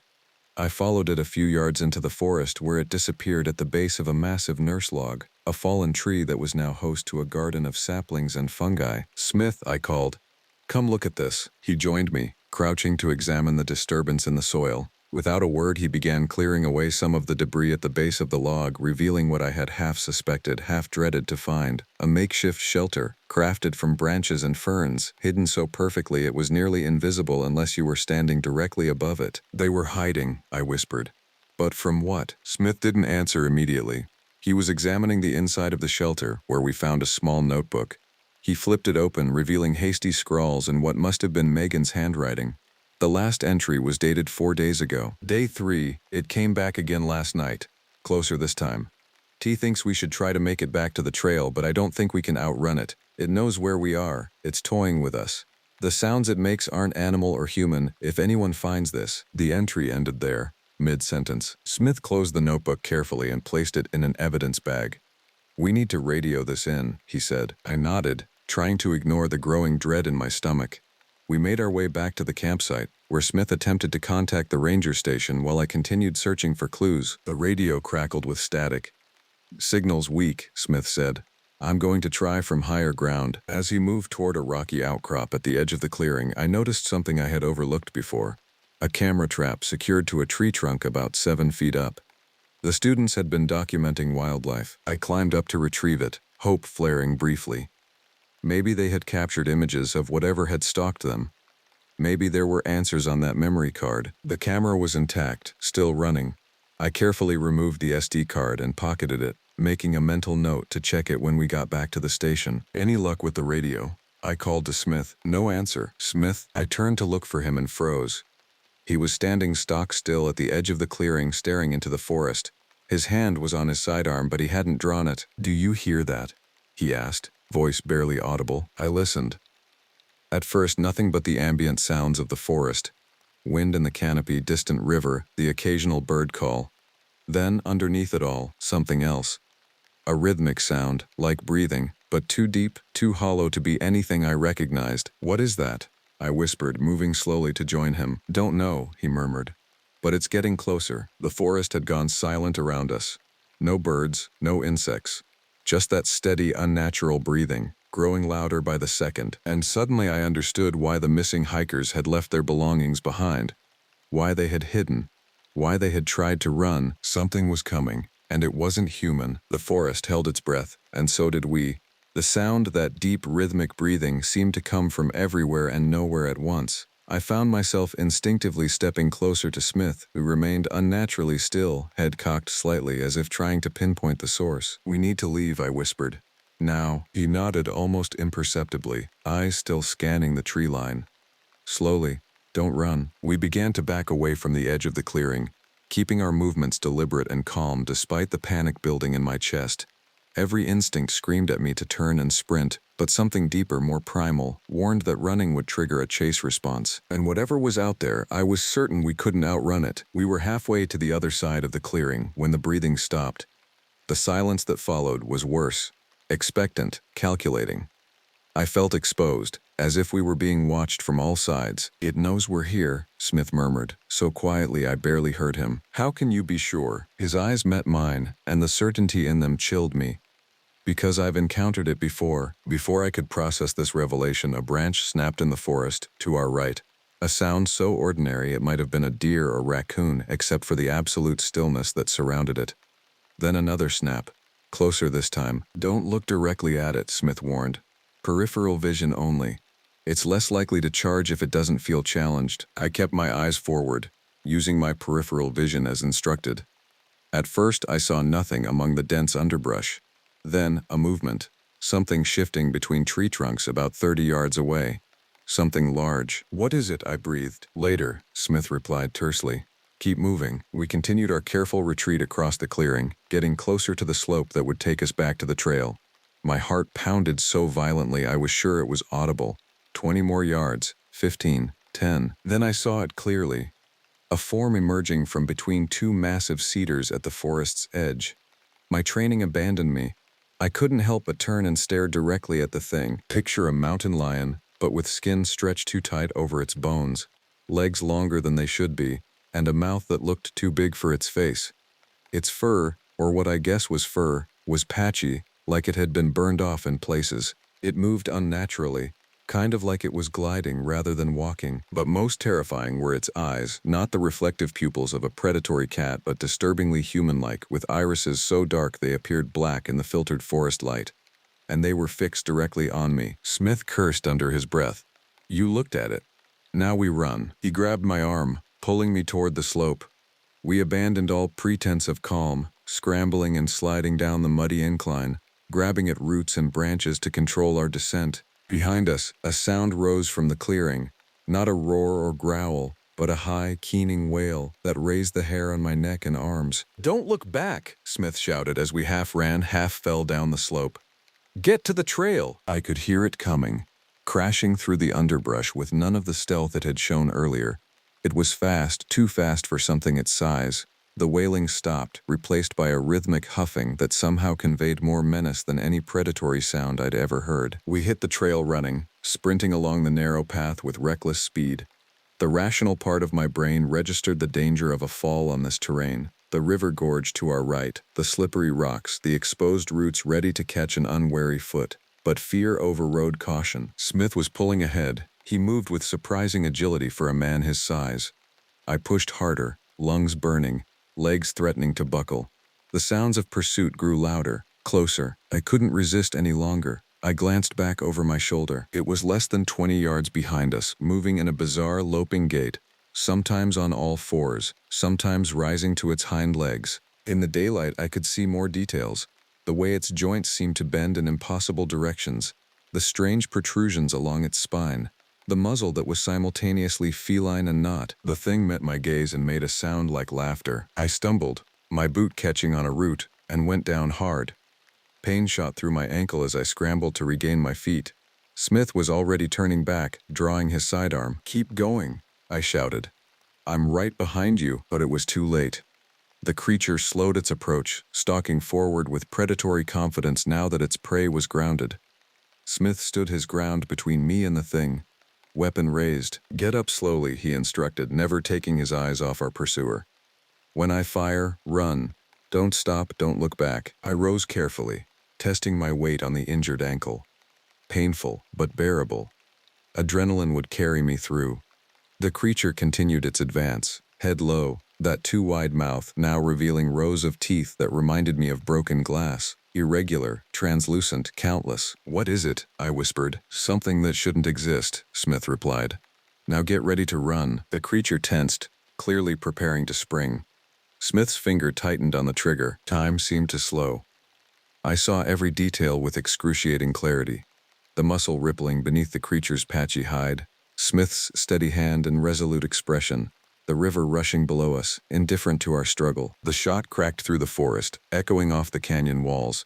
The creature jerked as the bullet struck its shoulder, dark fluid spraying from the wound. But it didn't fall. Instead, it screamed. A sound so human in its rage and pain that I felt it like a physical blow. "Run!" Smith roared, firing again. I ran. The path blurred beneath my feet, my injured ankle forgotten in the desperate flight. Behind me came more shots, then a sound no human throat could make, followed by Smith's scream, abrupt, agonized, and quickly silenced. I didn't stop. I couldn't. Terror drove me forward, pushing my body beyond its limits. The forest was a green tunnel around me, branches whipping my face, roots threatening to trip me with every step. The sounds of struggle faded, replaced by the thunder of my own heartbeat and ragged breathing. I don't know how long I ran before I realized I was no longer being pursued. When I finally slowed, muscles trembling with exhaustion, the forest had returned to its normal state. Birds calling, insects buzzing, wind rustling through the canopy, as if nothing had happened. As if Smith wasn't. I couldn't complete the thought. Leaning against a tree, I fought to regain my composure, to think clearly. Smith was gone. I had no radio, no way to call for help. I was miles from the ranger station, and something monstrous stood between me and my partner's body. What I did next haunts me still. The right thing, the brave thing, would have been to go back, to try to help Smith if he was still alive, to recover his body if he wasn't. But fear won out. I continued down the trail, moving as quickly and quietly as my exhausted body would allow. The remainder of that journey exists in my memory as disconnected fragments, The growing ache in my ankle, the fading light as afternoon surrendered to evening, the constant glances over my shoulder expecting to see that unnatural form gliding between the trees. By the time I stumbled into the staircase ranger station, darkness had fallen completely. The ranger on duty, a seasonal named Rodriguez, took one look at my mud-covered, bloodied state and rushed to help me inside. "What happened? Where's Smith?" she demanded, guiding me to a chair. I opened my mouth to explain, but where could I begin? What words could possibly convey the horror of what I'd witnessed? "There's been an accident," I managed, voice cracking. "Smith is down. We need search and rescue. Now." Rodriguez didn't waste time with questions. She grabbed the radio, calling in an emergency response. While she coordinated the rescue effort, I sat motionless, staring at nothing, the events of the day playing on endless loop in my mind. The creature's eyes, Smith's final scream, my own cowardice. "Help is coming," Rodriguez said, returning to my side. "Helicopters being dispatched from Port Angeles. They'll be here within the hour." I nodded mechanically. "Lansing." She crouched in front of me, forcing me to meet her gaze. "What happened out there?" I looked into her concerned face and made a decision that would shape everything that followed. "Animal attack," I said hollowly. "Something big. Maybe a cougar." It wasn't the truth, but it was easier than the truth. Easier to believe. Easier to report. Rodriguez accepted this with a grim nod. "The search team will find him. Try to rest." But I knew they wouldn't find Smith, or not all of him. And rest? I would never truly rest again. As the sound of an approaching helicopter broke the night silence, I closed my eyes, seeing again that unnatural form, those two human eyes, that impossible mouth, and I wondered how many others it had taken before us. How many more it would take in the future. Because one thing was certain, it was still out there, waiting in the darkness between the trees. The search and rescue operation was everything you'd expect. Efficient, thorough, and ultimately futile. They found what remained of Jeff Smith the next morning, about a quarter mile from where I had left him. The official report described the scene in clinical terms. Extensive trauma consistent with large predator attack. Significant blood loss. Evidence of dragging. Words that failed to capture the reality of what the search team discovered. I wasn't there when they found him. They kept me at the ranger station, where a parade of officials took my statement again and again. Park administration, county sheriff, even a representative from the FBI's field office in Seattle. I told the same sanitized version each time. "We found the missing hiker's campsite, encountered what appeared to be a mountain lion behaving aggressively. Smith stayed behind to cover my escape when I injured my ankle." A version that contained just enough truth to be believable. Just enough fabrication to preserve my sanity. Diana Walker watched me carefully throughout these interviews, her expression unreadable. When the FBI agent finally left, she closed the door behind him and turned to me. "You want to tell me what really happened out there?" she asked quietly. I looked up at her, exhaustion making my vision blur. "You wouldn't believe me. Try me." She sat across from me, her posture deliberately casual, non-threatening. "I've been in these mountains for 20 years, Ira. I've seen things that don't make it into official reports." For a moment I considered telling her everything. The unnatural creature, its impossible movements, Smith's cryptic comment about having encountered it before. The words rose to my lips, then died, because how could I make her understand what I barely understood myself? "It wasn't a cougar," I said finally. "Whatever killed Smith, whatever took those hikers, it wasn't anything I've ever seen before." Diana nodded slowly, as if this confirmed something she already suspected. "Smith requested this assignment specifically," she said. "Did you know that? You mentioned it before. Why?" I asked around. 3 years ago, he was involved in a similar case in North Cascades. 3 hikers vanished near Desolation Peak. Smith was part of the search team. She leaned forward. "They never found the hikers, but Smith came back, different. Requested a transfer soon after. Started collecting reports of missing persons cases throughout the Pacific Northwest. He knew what it was," I murmured.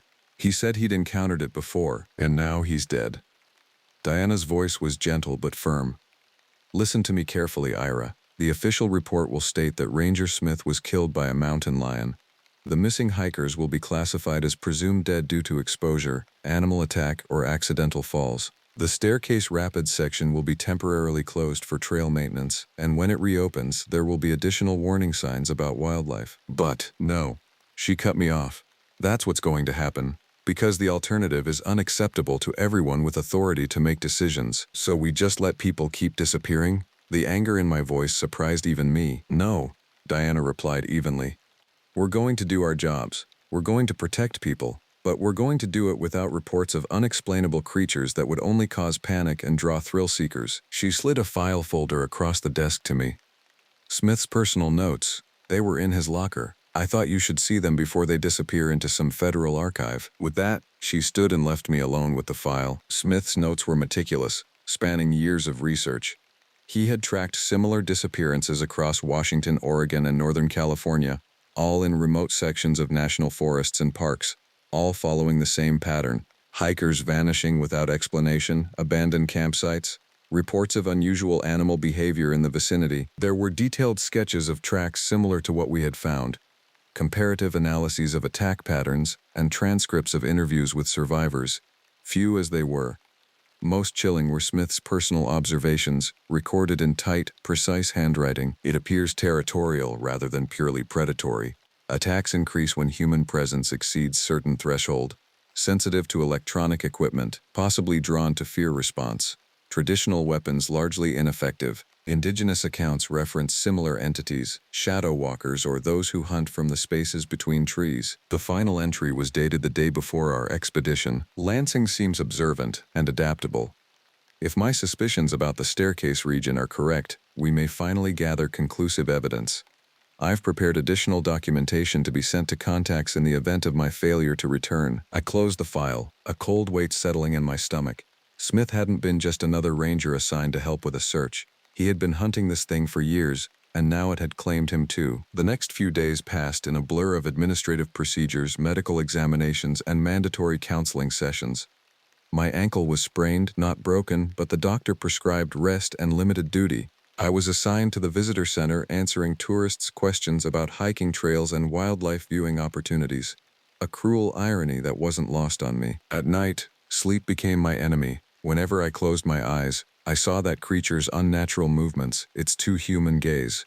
I heard Smith's final scream. Sometimes in my dreams I didn't run. I stayed and fought alongside him, and in those dreams we both died in that forest. Other times I dreamed of the missing hikers, Megan and Taylor, the other four before them, countless others whose disappearances might never have been connected to this phenomenon. In these dreams, they were still alive somewhere, trapped in darkness, waiting for a rescue that would never come. A week after the incident, I visited Smith's memorial service in Bellingham. It was a small gathering, a sister from Montana, a few colleagues from previous postings, a handful of friends. I stood at the back, unable to meet anyone's eyes, the weight of my cowardice threatening to crush me. After the service, Smith's sister approached me. She had his same steady gaze, the same composure. "You were with him," she said. It wasn't a question. I nodded. "He saved my life. Was he hunting it?" she asked quietly. The question caught me completely off guard. "I'm sorry?" Jeff's obsession, the thing he wouldn't talk about but spent years tracking. Her expression remained calm, but I saw the pain behind her eyes. "He told me once that there was something in the mountains, something that had been taking people for generations. Something most people couldn't or wouldn't see." I hesitated, uncertain how much to reveal. "Your brother was a hero," I said finally. "He knew exactly what we were facing and he stood his ground." She studied me for a long moment, then nodded once. "He mailed me a package 2 days before he died. Said if anything happened to him, I should distribute the contents to specific people." She pressed a small USB drive into my hand. "This one's for you. I don't know what's on it, and I don't want to know." Before I could respond, she walked away, leaving me clutching what turned out to be Smith's final legacy, a digital collection of decades of research into disappearances across North American wilderness areas, pattern analyses, historical accounts from indigenous sources, and a personal message. "Lansing, if you're viewing this, I didn't make it back. I'm sorry for not being completely honest about our mission. This entity has existed in the Olympic Range for centuries, possibly millennia. It's one of several similar phenomena I've tracked across the continent. They're territorial, patient, and nearly impossible to kill with conventional weapons. But they can be deterred. The enclosed information represents everything I've learned. Use it wisely, and remember, you're not crazy, and you're not alone. JS." That night, I sat on my cabin porch until dawn, watching the forest line, the USB drive heavy in my pocket. A decision crystallized within me. I wouldn't run from this, not anymore. The next day I requested reassignment to backcountry patrol, specifically the regions surrounding Staircase Rapids. Diana approved it without comment, though her eyes told me she understood exactly what I was doing. In the months that followed, I became the unofficial guardian of that section of wilderness. I never spoke openly about what lurked there, but I found ways to divert hikers from the most dangerous areas, to ensure no one camped too long in its territory, to track its movements through subtle signs most would overlook. I learned its patterns, its preferences. I studied Smith's research, adding my own observations. Sometimes, in the deepest parts of the forest, I felt its presence, watching, assessing. We established an unspoken boundary. It kept its distance. I kept people away from its hunting grounds, until the next disappearance shattered our détente and forced me to acknowledge a terrible truth. This was only a temporary solution. Sooner or later, someone would ignore the warnings, venture too deep, stay too long, and the cycle would begin again. The question that haunted me, that still haunts me: how do you fight something that shouldn't exist? How do you protect people from a threat you can't even acknowledge? And perhaps most troubling of all, how many other entities like this are out there, in the vast wilderness of North America, patiently waiting for humans to wander into their domain? I quit the Park Service 11 months after Smith's death. The official reason was personal: the trauma of witnessing a colleague's violent end, the lingering effects of PTSD, a desire to pursue other opportunities.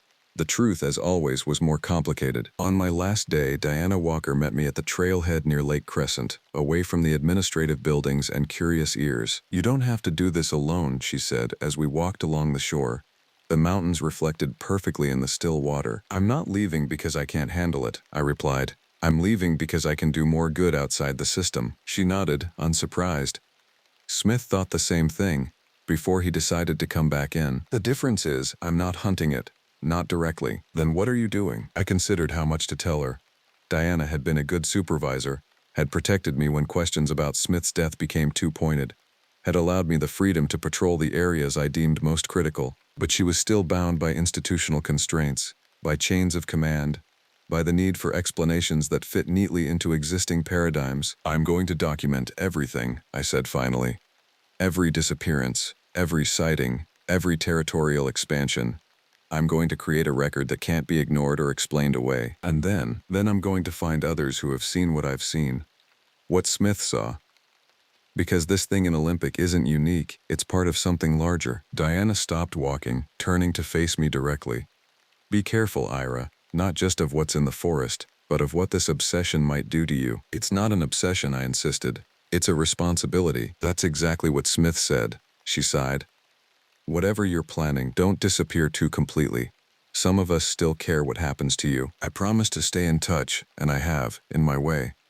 Diana receives encrypted emails from me occasionally, updates on my research, warnings about increased activity in certain areas. She never responds directly, but I know she uses the information: trails closed for maintenance, campsite permits mysteriously unavailable in specific regions during peak activity periods. It's not enough, but it's something. After leaving the Park Service, I moved to a small cabin outside of Forks, Washington, close enough to continue my observations, remote enough to avoid unwanted attention. I established a digital presence under a pseudonym, creating forums and networks for those who had experienced the unexplainable in wilderness areas. Most were dismissed as cranks or conspiracy theorists. Some were exactly that. But among the noise, I found others like me, former rangers, experienced hikers, search and rescue personnel, who had encountered things that defied conventional explanation, who had watched their reports get sanitized or buried, who carried the weight of knowledge few would believe. Together we built a database more comprehensive than anything Smith had compiled. Patterns emerged: temporal cycles of activity, geographical concentrations, correlations with certain environmental factors. We developed protocols, warning systems, methods of deterrence, and always, I kept returning to the Olympics, to the creature's territory. Not to confront it, I harbored no illusions about my chances in such an encounter, but to monitor, to understand, to establish boundaries. Sometimes, hiking those familiar trails, I would feel its presence nearby, that distinctive silence falling over the forest, the sense of being watched from every direction at once. It knew me as I knew it. We had reached a kind of understanding, this predator and I. As long as I helped keep its territory relatively free of human intrusion, it seemed content to leave me be. But the truce was fragile, dependent on factors beyond my control. Tourism increased year by year. Development encroached further into once remote areas. Climate change altered traditional patterns of wildlife behavior, pushing more animals and the humans who sought them into the creature's domain. In the summer of 2015, 4 years after Smith's death, the inevitable happened. Another group of hikers vanished in a previously quiet section of the park. The official explanation cited unusually aggressive bear activity. The reality, based on the evidence I gathered afterward, was all too familiar. I had failed. Despite everything I had learned, everyone I had warned, it wasn't enough. That night, I hiked into the heart of the creature's territory, deeper than I had gone since my escape years earlier. It was reckless, possibly suicidal, but I was driven by something beyond rational thought. Rage, guilt, a desperate need for answers. In a small clearing surrounded by ancient cedars and the watching darkness, I spoke aloud to the thing I knew was listening. "What are you?" My voice sounded small in the vastness of the forest. "Why are you here? What do you want from us?" No response came, not that I expected one. But the silence itself changed, becoming heavier, more attentive. "I've studied you for years," I continued. "I've kept people away. I've respected your territory, and still you hunt." A branch snapped somewhere in the darkness, too deliberate to be accidental, too calculated to be threatening. A communication, perhaps. An acknowledgement. "Smith thought you could be deterred. He was wrong, wasn't he? You can't be reasoned with. You can't be understood in human terms." The forest seemed to exhale around me. A subtle shift in the air that raised goosebumps on my arms. And then, from the corner of my eye, I caught movement. The creature, moving with that unnatural fluidity between the trees, never fully visible, but unmistakably present. It circled me slowly, always keeping to the shadows, never approaching directly. I stood motionless, heart hammering in my chest, every instinct screaming at me to run. But I had come this far for answers, and I would not leave without them. "Show yourself," I demanded. "If you're going to kill me, at least have the decency to look me in the eye." A sound emerged from the darkness, that same rhythmic breathing I had heard years ago, but now interspersed with something new. Something like laughter, not human laughter, but a grotesque approximation, as if it were mimicking a sound it had heard from previous victims. And then it stepped into a shaft of moonlight, fully visible for the first time. The creature stood before me, its form both familiar and newly horrifying. In the years since our last encounter, it had changed, adapted, perhaps, or evolved. The patchy fur had given way to a mottled hide that seemed to absorb light rather than reflect it. The limbs were longer, more articulated, ending in appendages that were neither paws nor hands but something in between. But the eyes remained the same. Dark, intelligent, eerily human in a face that was anything but. We regarded each other in silence. Predator and prey separated by mere yards but divided by an evolutionary gulf beyond measure. I waited for it to charge, to end this foolish confrontation as it had ended Smith's life. Instead, it raised one limb and pointed, not at me but past me toward the deeper wilderness. Then, with deliberate slowness, it backed away, maintaining eye contact until it melted into the shadows once more. The message was clear, if incomprehensible. There were things deeper in the wilderness that even this creature respected, or feared. I left that night with more questions than answers, but also with a renewed sense of purpose. The entity in Olympic National Park wasn't simply a predator to be avoided or contained. It was a sentinel, a guardian of boundaries between known and unknown. That was 5 years ago. Since then, I've continued my work, expanded my network, refined my understanding. I've documented dozens of similar entities across North America, each with its own territory, its own characteristics, but all sharing certain commonalities: an aversion to technology, a preference for isolation, a complex relationship with human intrusion that transcends simple predation. I've also continued my uneasy détente with the Olympic creature. It hunts less frequently now, seems more selective in its targets. Whether this represents an evolution in its behavior or simply a temporary accommodation, I can't say. What I can say is this: the wilderness contains more than beauty and danger. It contains secrets older than human civilization, entities that exist in the margins of our understanding, in the spaces between what we know and what we fear to know. It's funny how isolation becomes routine. You think being a park ranger is all peaceful hikes and counting squirrels. Sure, that's part of it. But there's a different side, one that's not on the brochure. The official reports about Olympic National Park mention the pristine ecosystems, the diverse wildlife, the breathtaking vistas. They don't mention the silence that sometimes falls without warning, The tracks that don't match any known species, the hikers who enter the deep forest and never return. I no longer work for the Park Service, but I still consider myself a guardian of sorts, not of the wilderness itself, but of the truth about what dwells within it. Smith understood this responsibility. In his final message to me, he wrote, "Knowledge without action is worthless, but action without knowledge is dangerous." I live by those words now, walking the narrow path between warning and panic, between respect and fear. If you're ever in Olympic National Park, stick to the trails. Pay attention to the forest around you, not just the beauty, but the subtle signs of what shares that beauty with you. Listen for the sudden absence of sound. Watch for movement that doesn't follow natural patterns. And if you feel eyes upon you, if the forest goes quiet, if something deep within you recognizes a threat more ancient than human understanding, don't do what I did. Run faster, because the wilderness keeps its secrets close, and not all of them should be discovered. The desert has its own language, one of wind, stone, and ancient secrets.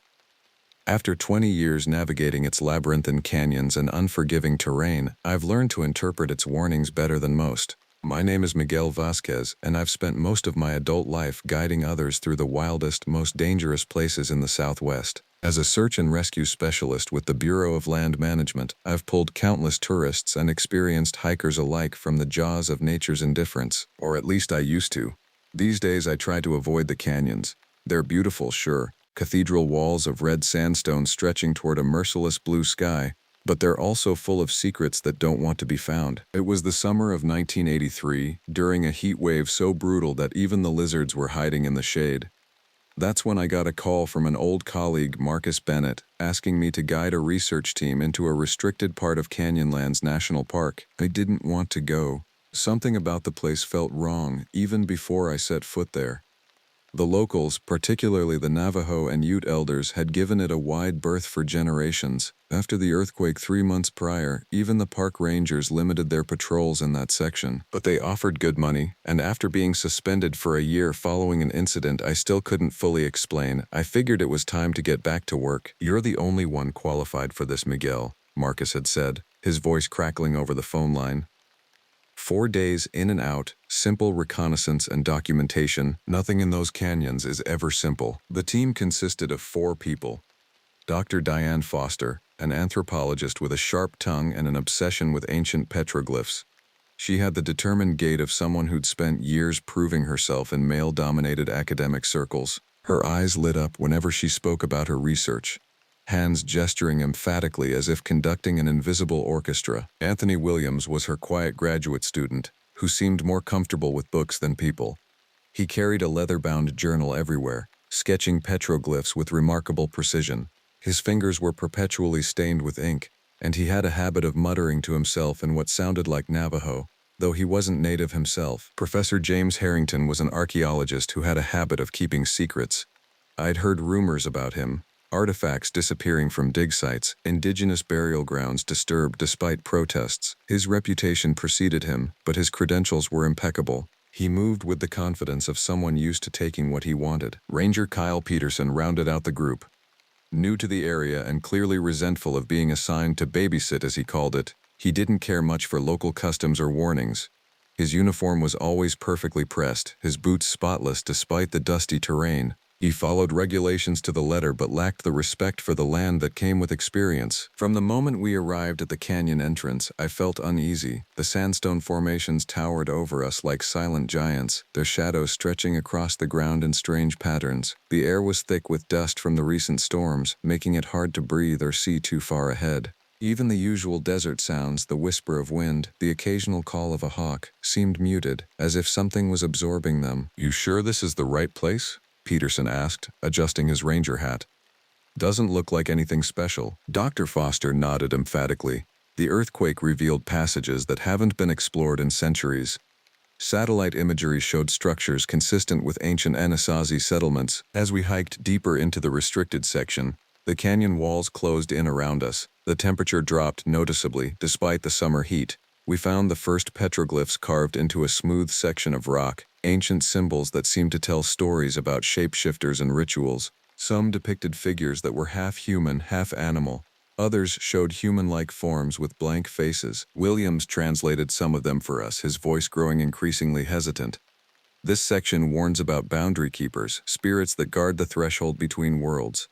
He traced his fingers over a spiral pattern, and this mentions a prison of stone for something that wears stolen faces. Dr. Foster dismissed his warnings about curses and danger with a wave of her hand.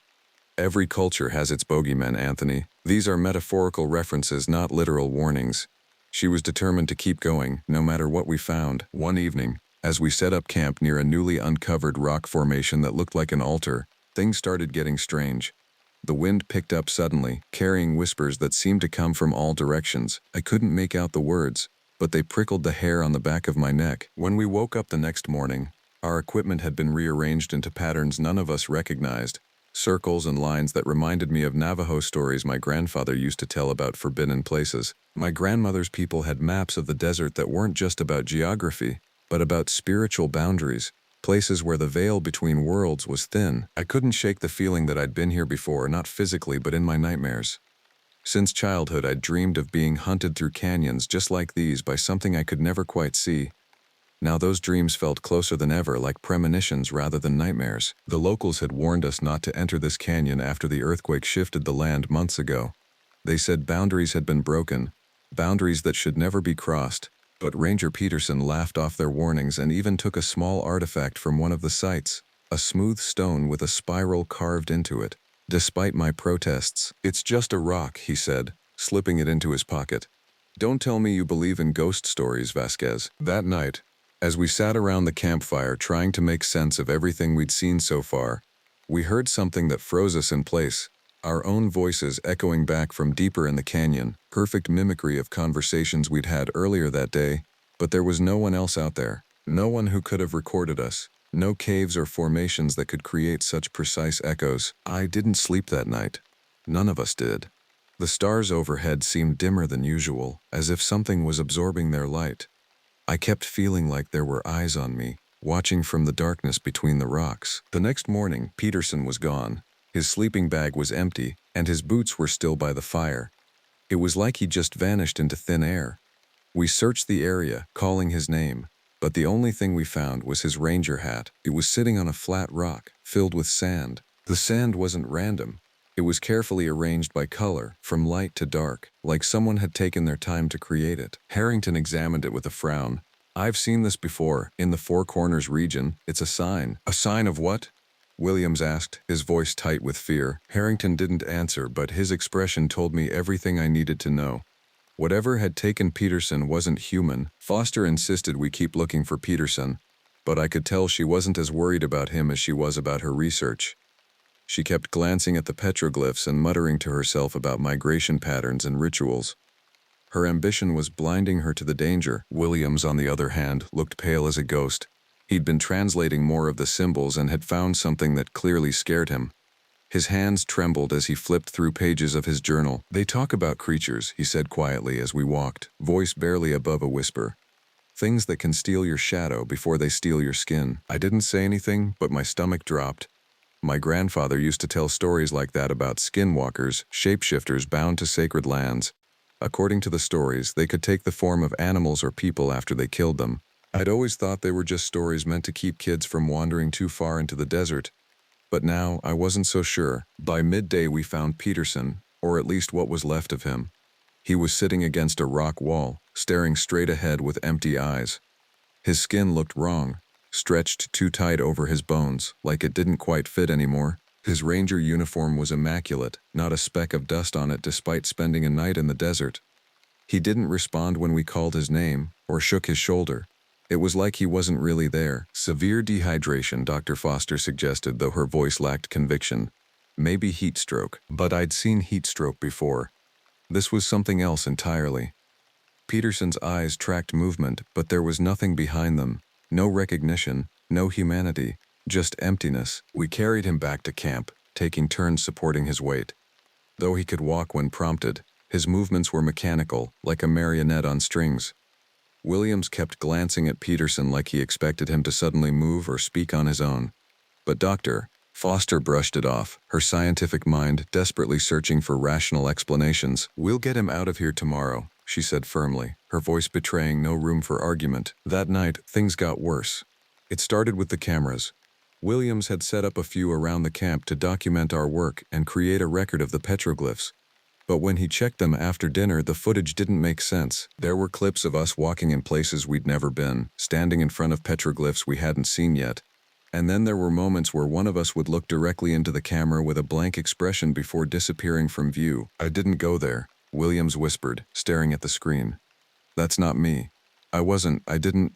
His voice cracked as he rewound the footage again. The timestamp showed 3:14 a.m., but all of us had been asleep then, or at least we thought we had been. Dr. Foster dismissed it as a glitch in the equipment, but I could see how tightly she was gripping her notebook. She wasn't as calm as she pretended to be. Her scientific worldview was crumbling in the face of something inexplicable. Later that night, as I lay awake in my tent, I heard footsteps outside, slow and deliberate, circling the camp. I grabbed my flashlight and stepped out into the cool desert air, but there was no one there.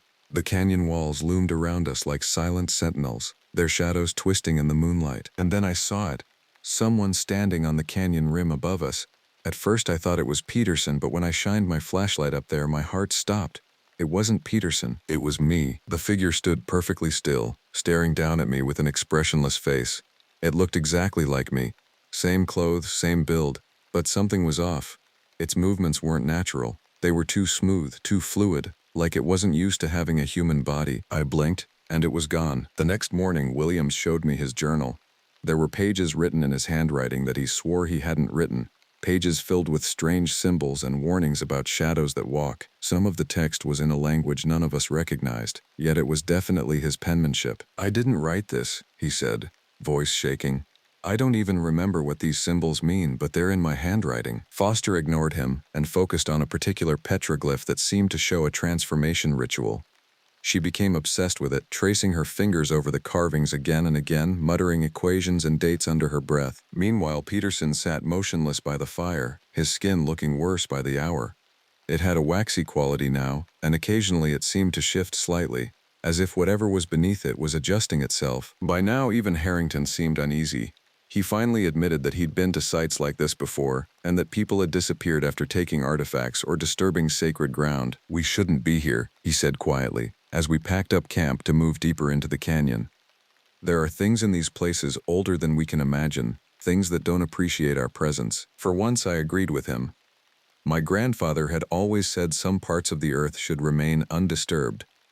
Not all knowledge was meant to be uncovered. Some secrets were buried for a reason. By the time we moved deeper into the canyon, the air felt heavier, like it was pressing down on us. Even the wind had stopped. It was eerily quiet, except for the occasional sound of rocks shifting in the distance. Every step felt like we were being watched, but no one said it out loud. We didn't have to. Williams was getting worse. He kept glancing over his shoulder and muttering to himself, clutching his notebook like it was the only thing keeping him grounded. He'd stopped translating the petroglyphs, claiming the symbols changed when he looked away. Peterson hadn't said a word since we found him, but his breathing had become shallow and raspy, like something inside him was struggling to stay alive, or trying to get out. Dr. Foster pushed us forward, her focus entirely on the petroglyphs. She found a chamber carved into the rock, its walls covered in symbols that seemed to pulse in the dim light. At the center of the chamber was a floor covered in footprints, hundreds of them, all different sizes and shapes. But as we stood there staring at them, something strange happened. The footprints started to change. I blinked, thinking it was a trick of the light, but it wasn't. The prints shifted and morphed until they matched our own, perfect replicas of our boots and shoes. I stepped back instinctively, my heart pounding in my chest. "We're not alone," Williams whispered, his voice barely audible. "It's learning." That night, Williams disappeared. We woke up to find his tent empty and his journal lying open by the fire. The pages were filled with frantic scribbles, warnings about shadows and faces that weren't real. The last entry simply read, "It's wearing me now." We searched for him all morning, calling his name and checking every crevice and ridge in the canyon. The sun beat down mercilessly, turning the sandstone into an oven. But it wasn't the heat that made sweat run down my back. It was fear, pure and primal. We found him miles away from camp, lying on his back near an ancient altar carved into the rock. His skin was flayed in long strips, exposing muscle and bone beneath. But somehow he was still alive. His eyes darted around wildly as he gasped for air, fingers clawing at the ground. "It's learning to be us," he rasped before collapsing completely. "It needs our faces to walk in the world." Foster wanted to keep moving forward, despite everything that had happened. She was convinced she was close to uncovering something groundbreaking, something that would change how we understood ancient civilizations forever. The academic accolades, the recognition she'd been denied for years, all of it was within her grasp. But Harrington wasn't so sure anymore.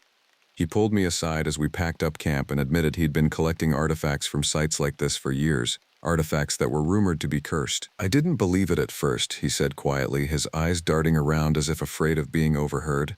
"But now, I think I made a mistake." "We all did." He showed me a small pouch hidden in his pack, filled with carved stones and bone fragments. "I've been leaving these at sites across the Southwest, breaking rules, taking things that weren't mine." His hands trembled as he spoke. "I think it's been following me, waiting for the right moment." That evening, as we tried to regroup after losing Williams, our radio started picking up strange transmissions, our own voices discussing plans we hadn't made yet. "Tomorrow we'll head north," my voice said clearly through the static. "We'll split up to cover more ground." But I hadn't said those words. None of us had. As night fell, I saw it again. The figure that looked exactly like me standing on the canyon rim. This time it didn't disappear when I shined my flashlight at it. It just stood there, staring down at me with an empty expression. And then it moved. Its movements were wrong, too smooth, too fast, as it climbed down from the rim without using its hands or feet. It flowed like water over the rocks until it disappeared into the shadows below. When I turned back toward camp, I saw Harrington sitting by the fire, but something about him wasn't right. His posture was too stiff, his head tilted slightly to one side as if he were listening to something none of us could hear. And then he spoke, but it wasn't his voice. "You shouldn't have come here," he said slowly, his words distorted like they were coming from underwater. "This is my prison, and you are my freedom." I froze as Harrington's body twisted unnaturally, his joints bending in ways they shouldn't have been able to bend. And then he smiled, a wide, unnatural grin that stretched across his face like a mask. The skinwalker had taken him. Harrington was gone. Or maybe it was better to say he wasn't Harrington anymore. Whatever had taken him was wearing his face. But it wasn't him. The way it moved, the way it spoke, it felt wrong. Like watching a puppet controlled by invisible strings. Dr. Foster tried to talk to him, her voice surprisingly steady given the circumstances. But he didn't respond, at least not as Harrington. The thing wearing his skin just stared at her with that twisted smile, occasionally mimicking her words in a voice that sounded like multiple people speaking at once. I wanted to leave, to grab Foster and Peterson and run as far from this place as possible. But Foster insisted we stay. She said we couldn't abandon Harrington, even though it was clear he wasn't coming back. But I knew the real reason. She couldn't abandon her research, not when she was so close. That night, I dreamed of the canyon again. The same nightmare I'd had since I was a kid. I was running through the sandstone labyrinth, my feet slipping on loose rocks as something chased me. I couldn't see it, but I could feel it getting closer with every step. In the dream, I knew that if it caught me, it would take more than my life. It would take my identity, my very essence. When I woke up, my heart was pounding and my hands were shaking. I wasn't the only one who felt it. Foster looked pale and exhausted, like she hadn't slept at all. Deep circles shadowed her eyes, and for the first time since I'd met her, she looked afraid. Peterson hadn't moved from his spot by the fire, and his breathing had grown weaker. It was like the canyon itself was draining the life out of us. As we packed up camp to move deeper into the maze-like canyon system, Foster discovered something that stopped her in her tracks. A chamber carved into the rock with symbols covering every surface, floor, walls, and ceiling. The petroglyphs here were different, more intricate, telling a story that spanned millennia. At the center of the chamber was a pool of water so still it looked like glass. The water shouldn't have been there. We were in the middle of a desert during a heat wave.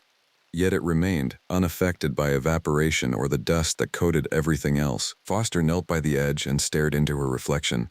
I could see her lips moving silently as she translated the symbols around the pool. But when I looked over her shoulder, I saw something that made my blood run cold.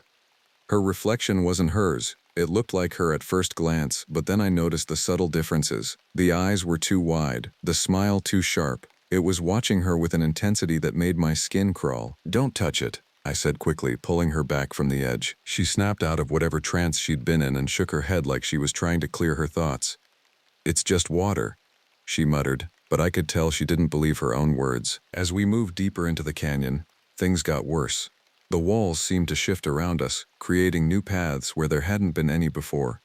The echoes of our footsteps sounded wrong, too loud, too close, and sometimes they didn't match our movements at all. At one point, Foster stopped suddenly and pointed ahead.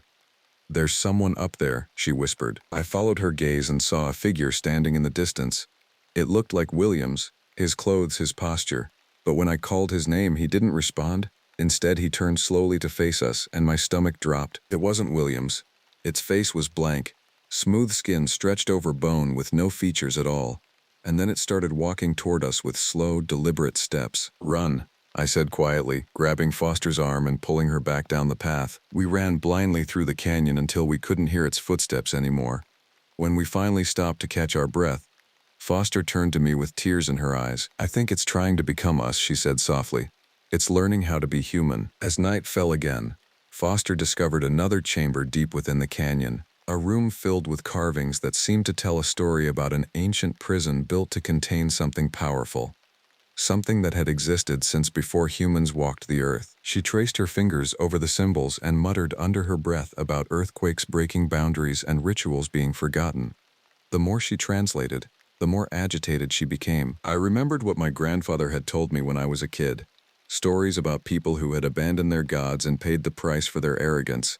He'd always warned me never to go near places like this because they were cursed by those who came before us. Foster became obsessed with finding a way to stop whatever was hunting us. She believed the petroglyphs held the answer, a ritual that could bind the entity back to its prison, but she wasn't sure how to perform it. That night, as we sat around what remained of our campfire, Peterson finally spoke for the first time since we'd found him. "It's wearing faces," he whispered hoarsely before collapsing completely. His body convulsed once, then went still. I checked for a pulse but found nothing. He was gone. Peterson's words echoed in my mind long after he collapsed. "It's wearing faces." I didn't know if he was warning us or if it was just the last thing his broken mind could hold on to. Either way, it chilled me to the core. Foster and I were the only ones left who could still think clearly, if you could call it that. Harrington was gone, Peterson was dead, and Williams, I didn't want to think about what had happened to him. Foster was convinced the answer lay in the petroglyphs, but I wasn't sure we had enough time to figure it out. The canyon felt alive now, like it was breathing around us. The walls seemed closer than before, and every shadow felt like it was watching. As we moved through the narrow paths, I kept seeing glimpses of movement out of the corner of my eye, figures that disappeared when I turned to look at them.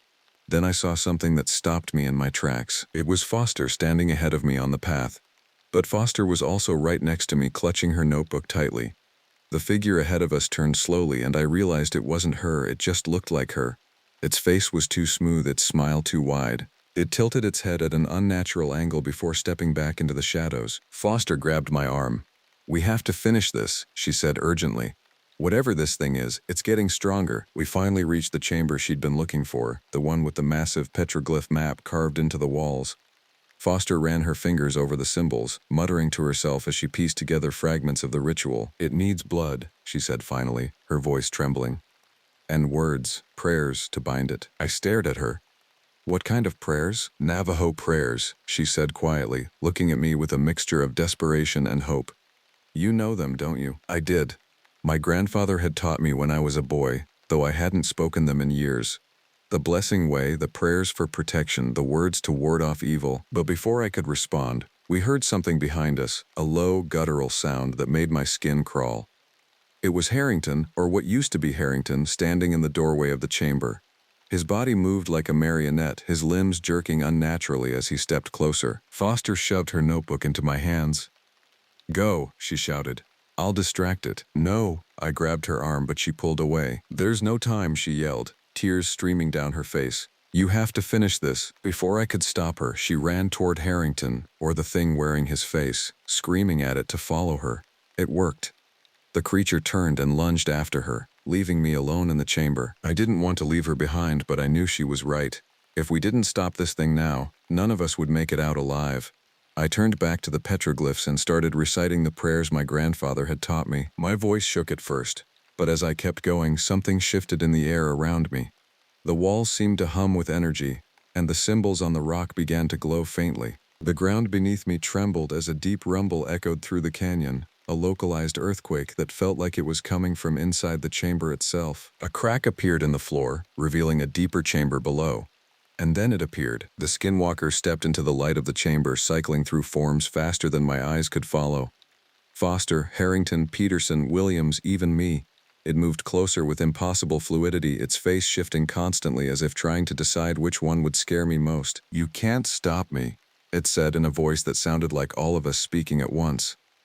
"Let me go, and I'll give you everything you've ever wanted." I ignored it and kept reciting the prayers, louder this time, as I cut my palm with a sharp rock and let my blood drip onto the altar at the center of the chamber. The skinwalker screamed, a sound so piercing and unnatural that it felt like needles stabbing into my ears. It lunged toward me just as I finished the last words of the prayer. There was a blinding flash of light as the canyon shook violently one last time.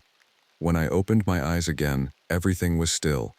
The skinwalker was gone. I found Foster's body near the entrance to the canyon, her face peaceful despite everything that had happened. There was no sign of the others. When they found me hours later, I couldn't speak, not because I didn't want to, but because something inside me wouldn't let me explain what had happened. They wrote it off as hallucinations caused by toxic gas pockets in the canyon, an easy explanation for something they couldn't understand. But I knew better. Years later, I returned to that canyon alone. The park had put up warning signs around the area after our expedition, a vague attempt to keep people out without explaining why. Before I left, I placed an offering at the edge of the canyon, a small token of respect for whatever still lingered there. As I turned to leave, I caught a glimpse of my reflection in a shallow pool of water nearby. For just a moment, it wasn't my face looking back at me. Sometimes, I wonder if I really did bind the skinwalker that day, or if it found another way to escape. A way I'm only beginning to understand when I look in the mirror and see something unfamiliar behind my eyes. Some boundaries once broken can never be fully restored. The old ones warned us never to venture alone into the Sei, the deep canyons beneath the towering mesas of the Diné homeland. But the army doesn't care about ancient warnings. When you sign the contract, you leave your beliefs at the door. At least that's what they tell you. I'd been stationed at Fort Huachuca for 18 months before the assignment came down. Special reconnaissance, classified parameters, deep wilderness deployment. My commanding officer wouldn't say much beyond that, just that my background made me uniquely qualified for the mission. What they meant was that I was Navajo, that I knew the land in ways their satellite imagery couldn't capture, that I understood the spirits that dwell in those places where the modern world hasn't fully penetrated. The briefing was sparse. Reports of unidentified activity in a remote sector of the Coconino National Forest, possible hostile encampment. Previous reconnaissance teams had gone dark. They needed someone who could move silently, track efficiently, and survive if things went sideways. I accepted immediately, not out of patriotism or duty, though that's what I told myself. The truth was simpler. I needed the hazard pay. My mother's dialysis wasn't covered by the VA, and my younger sister's college tuition was coming due. The bonus they offered would cover both, with enough left over to maybe fix the roof on our family's home in Tuba City. So I packed light. Standard issue gear, supplemented with items from my personal collection, a medicine pouch my grandfather had given me before he passed, a silver knife that had belonged to my great-grandfather, a small bag of corn pollen for offerings. Things the army didn't understand but wouldn't question, not when they were sending me into territory that had already swallowed 3 of their reconnaissance teams. The helicopter dropped me 12 miles from the target area just before dawn, far enough away that its noise wouldn't alert whoever or whatever might be waiting. Close enough that I could reach the site by nightfall if I moved steadily. "Extraction in 72 hours, SOSI," the pilot shouted over the rotor wash. "Same coordinates. Don't be late." I nodded, shouldered my pack, and moved into the tree line without looking back. The forest swallowed me immediately, the dense ponderosa pines creating a shadowy world that seemed to exist outside of time. The morning air was crisp, carrying the scent of pine sap and damp earth. Overhead, ravens called to each other, their harsh cries echoing through the canopy. I made good progress that first day, moving steadily northeast through terrain that grew increasingly rugged. By mid-afternoon, I'd reached the edge of a vast network of canyons that cut through the forest like ancient scars.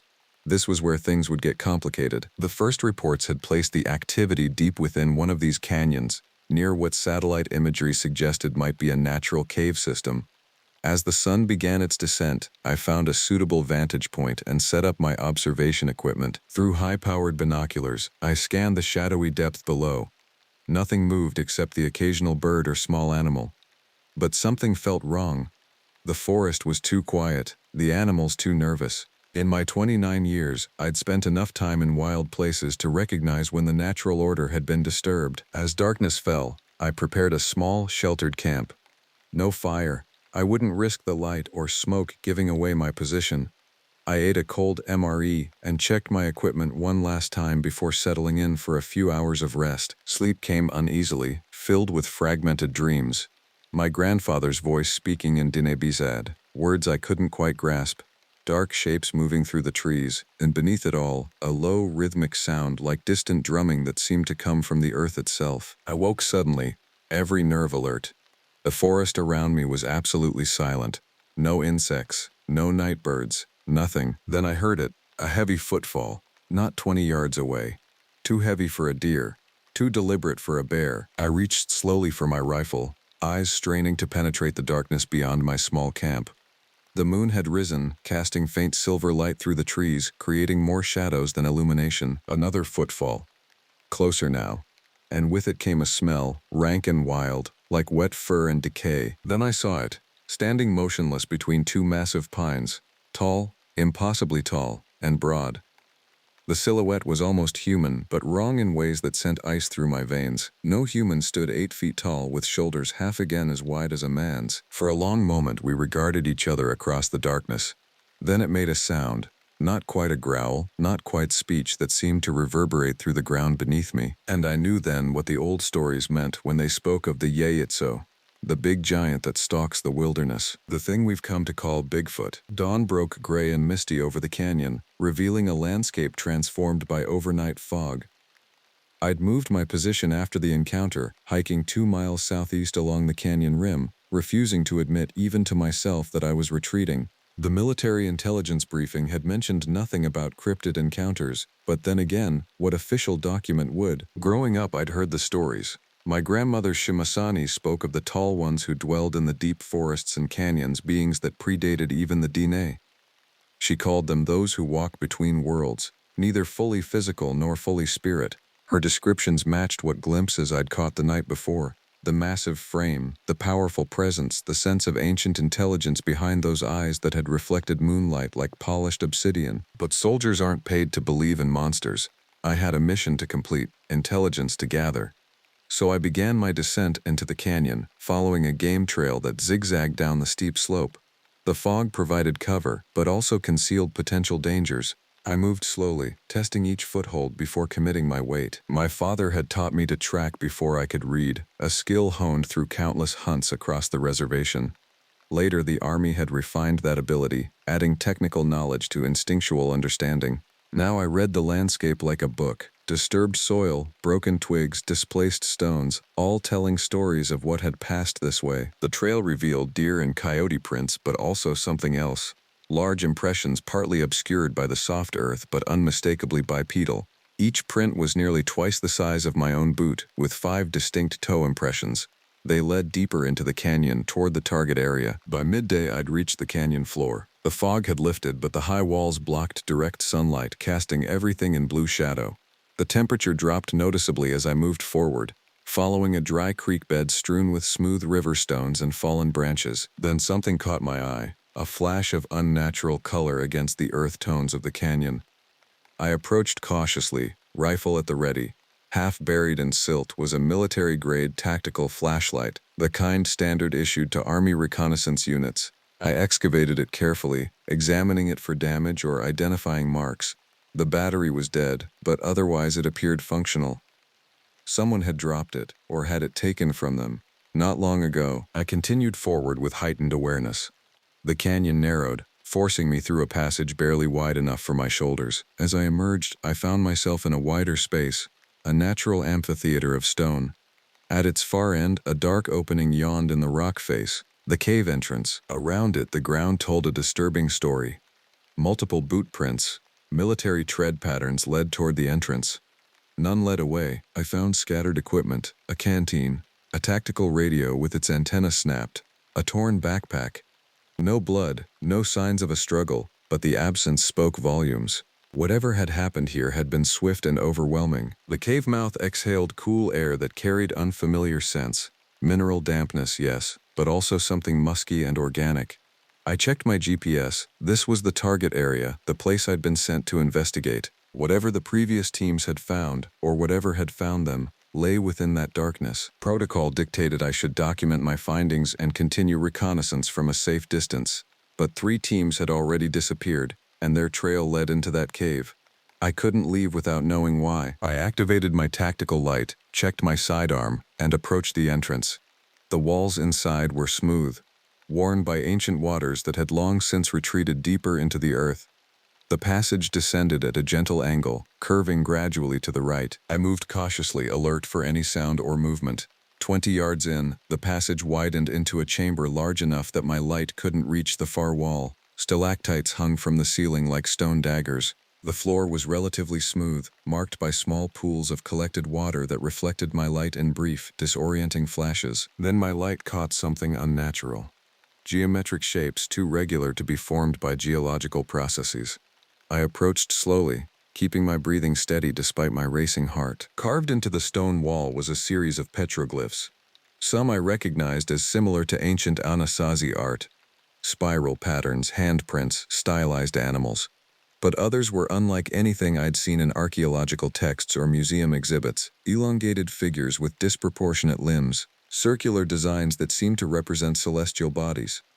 And recurring throughout, a towering figure with an oblong head and massive shoulders. I photographed everything with my tactical camera, moving methodically across the wall. As I worked, I became aware of a subtle change in the cave's atmosphere. The air pressure seemed to shift, causing my ears to pop, and beneath my feet, almost at the threshold of perception, a vibration began to build. At first I thought it might be an approaching storm, thunder transmitting through the stone, but the rhythm was too regular, too deliberate. It reminded me of the drumming from my dreams the night before, a slow, steady beat that seemed to emanate from the earth itself. I turned, sweeping my light toward the chamber's entrance. The passage I'd come through was gone, replaced by solid stone. Panic surged through me, but training took over. I approached what should have been the exit, running my hands over the rock face. It was real, solid, no hallucination.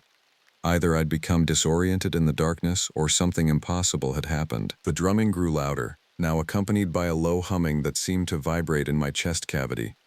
My light began to flicker, its beam weakening despite fresh batteries. From deeper within the cave came a sound of heavy movement, the scrape of something large shifting position, the displacement of air as mass moved through space, and with it that same smell from the night before, wild musk and ancient decay. I wasn't alone in the darkness, and whatever shared this space with me knew exactly where I was. The darkness swallowed my failing light, creating a perfect void where direction lost all meaning. I pressed my back against the wall where the entrance should have been, controlling my breathing the way I'd been trained. 4 counts in, hold for 7, 8 counts out. Panic is a luxury combat doesn't allow. The movement deeper in the cave had stopped, but I could feel something waiting, watching. The drumming continued, vibrating through the stone at my back, syncopating with my heartbeat until I couldn't tell which rhythm belonged to me and which to the earth. I reached into my pocket and withdrew my grandfather's medicine pouch, my fingers finding comfort in the worn leather. Inside were sacred items, a small piece of turquoise, corn pollen, a tiny bundle of sage, things of power, he'd told me, though I'd never fully believed. The army had made me practical, skeptical of the old ways, but here, in this impossible darkness, the weight of that small pouch felt like the only real thing in the world. "Grandfather," I whispered in Diné-Bissau. "Guide my steps." As if in answer, a faint glow appeared deeper in the cave. Not the harsh beam of a flashlight, but a diffuse, bluish illumination that seemed to emanate from the stone itself. It revealed a passageway I hadn't noticed before, leading downward. Against all tactical wisdom, I moved toward it. My options were limited: stay put and wait for a rescue that might never come, or follow the only path available. The light grew stronger as I approached, revealing crystalline formations in the rock that fluoresced with an internal energy. The passage descended steeply, requiring me to half-climb, half-slide down smooth stone chutes. The air grew warmer, heavy with humidity that condensed on my skin. After what felt like hours but might have been minutes, time had become as unreliable as direction. I emerged into another chamber. This one dwarfed the first. vast enough that its ceiling was lost in shadows despite the blue glow that pervaded the space. At its center stood structures that stopped me cold. Stone buildings arranged in a circular pattern resembling the ancient cliff dwellings of the Anasazi, but impossibly preserved. No ruins these, but intact structures with smooth walls, precise angles, and doorways sized for beings considerably larger than human. The drumming was louder here, emanating from the largest structure at the circle's center. As I watched, figures emerged from the buildings, tall, hair-covered forms moving with a fluid grace that belied their size. I counted 7 of them, ranging from my height to nearly 9 feet tall. They moved purposefully, gathering in a semicircle, watching me but making no move to approach. "Ya ate," I said, offering the traditional Navajo greeting. My voice echoed unnaturally in the vast chamber. For a long moment there was no response. Then the largest of the figures stepped forward. In the blue light, I could see it clearly, covered in reddish-brown hair, its face a strange blend of human and something else, with deep-set eyes that reflected the luminescence like a predator's. It made a series of sounds, clicks, low rumbles, and what might have been words in a language so ancient it predated anything I recognized. Then, to my shock, it spoke in broken, heavily accented English. "Why you come?" The voice was deep, resonant, like stones grinding together. I'd been prepared for many things on this mission: armed hostiles, environmental hazards, even getting lost, but not conversation with a cryptid. "I'm looking for the people who came before me," I answered, keeping my voice steady. "Soldiers, like me." The creature made a gesture I couldn't interpret, and 2 smaller figures retreated into one of the buildings. When they returned, they carried items I recognized: military packs, weapons, communication equipment. They placed these at my feet, a display that felt both like offering and warning. "They trespass, like others before, like you." I understood then. This wasn't the first incursion into their territory. For generations, perhaps centuries, they had withdrawn deeper into these hidden places as human civilization expanded. And now, even here, we had followed. "What did you do to them?" I asked, though I feared I knew the answer. The creature tilted its massive head. "They sleep deep in earth. Will wake different." A chill ran through me. I recalled stories my grandfather had told. Tales of skinwalkers and transformation, of humans who spent too long in the company of spirits and lost their humanity. "Let me see them," I demanded, surprising myself with my boldness. The leader seemed to consider, then nodded once. It turned and moved toward the central structure, clearly expecting me to follow.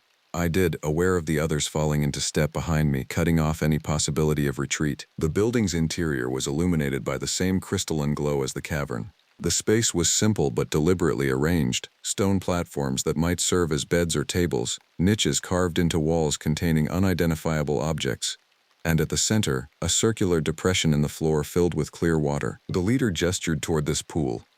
"Look." I approached cautiously and peered into the water. At first I saw only my reflection, my face drawn with fatigue and tension, eyes wide with controlled fear. Then the water seemed to shift, its surface rippling though nothing had disturbed it. Images formed below the surface, human figures in military gear moving through the same passageways I had navigated. I recognized the equipment and uniforms of the missing reconnaissance teams. The images shifted again, showing these same soldiers encountered by the tall beings, their initial panic and resistance followed by what appeared to be a ceremony of some kind. The soldiers were led to stone chambers where they lay down or were placed on platforms similar to those around me. The final image showed them motionless, enveloped in a cocoon-like covering that pulsed with internal light. "They transform," the leader said. "Become guardians, like us." I stepped back from the pool, my mind racing to process what I'd seen. "You're changing them? Into what?" "Into what they always were," came the reply. "Humans forget. Long ago, many paths of being, many forms of people.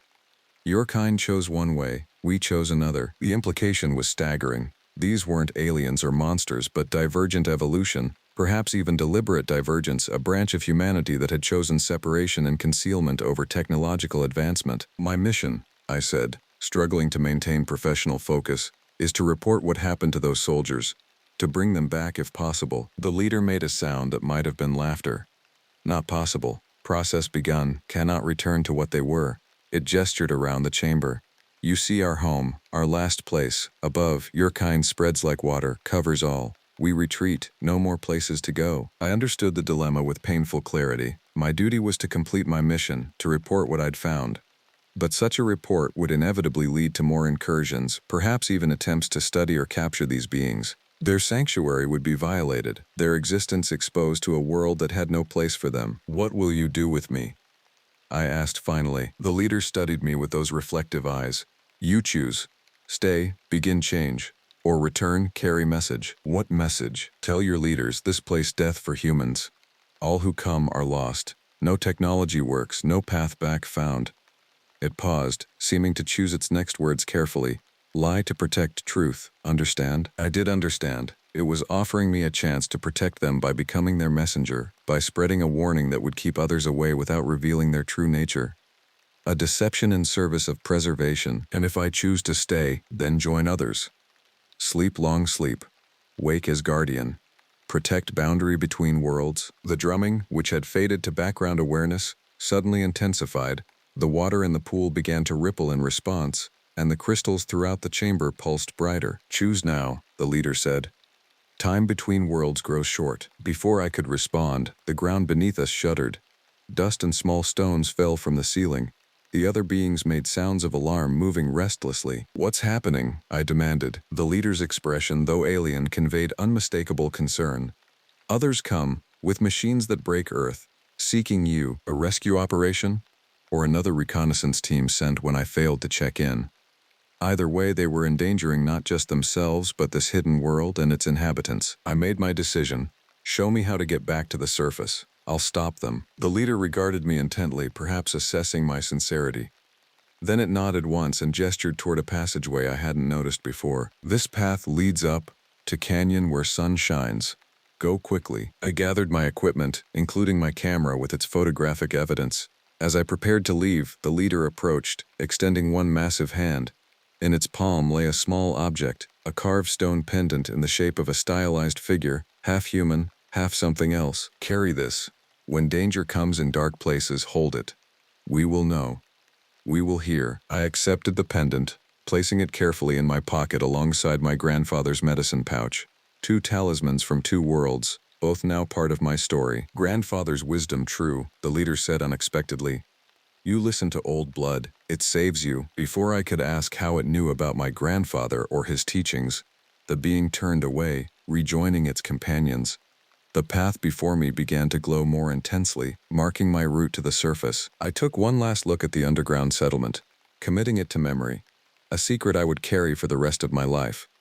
Then I entered the passageway, climbing toward daylight and the world of men, leaving behind mysteries older than history itself. The passage upward was arduous, a combination of narrow crawl spaces and near vertical climbs that tested every ounce of my strength and training. Unlike the descent, which had seemed to bend reality around me, this journey followed conventional physics. Each handhold had to be earned, each obstacle physically overcome. As I climbed, the blue luminescence gradually gave way to natural light filtering down from above.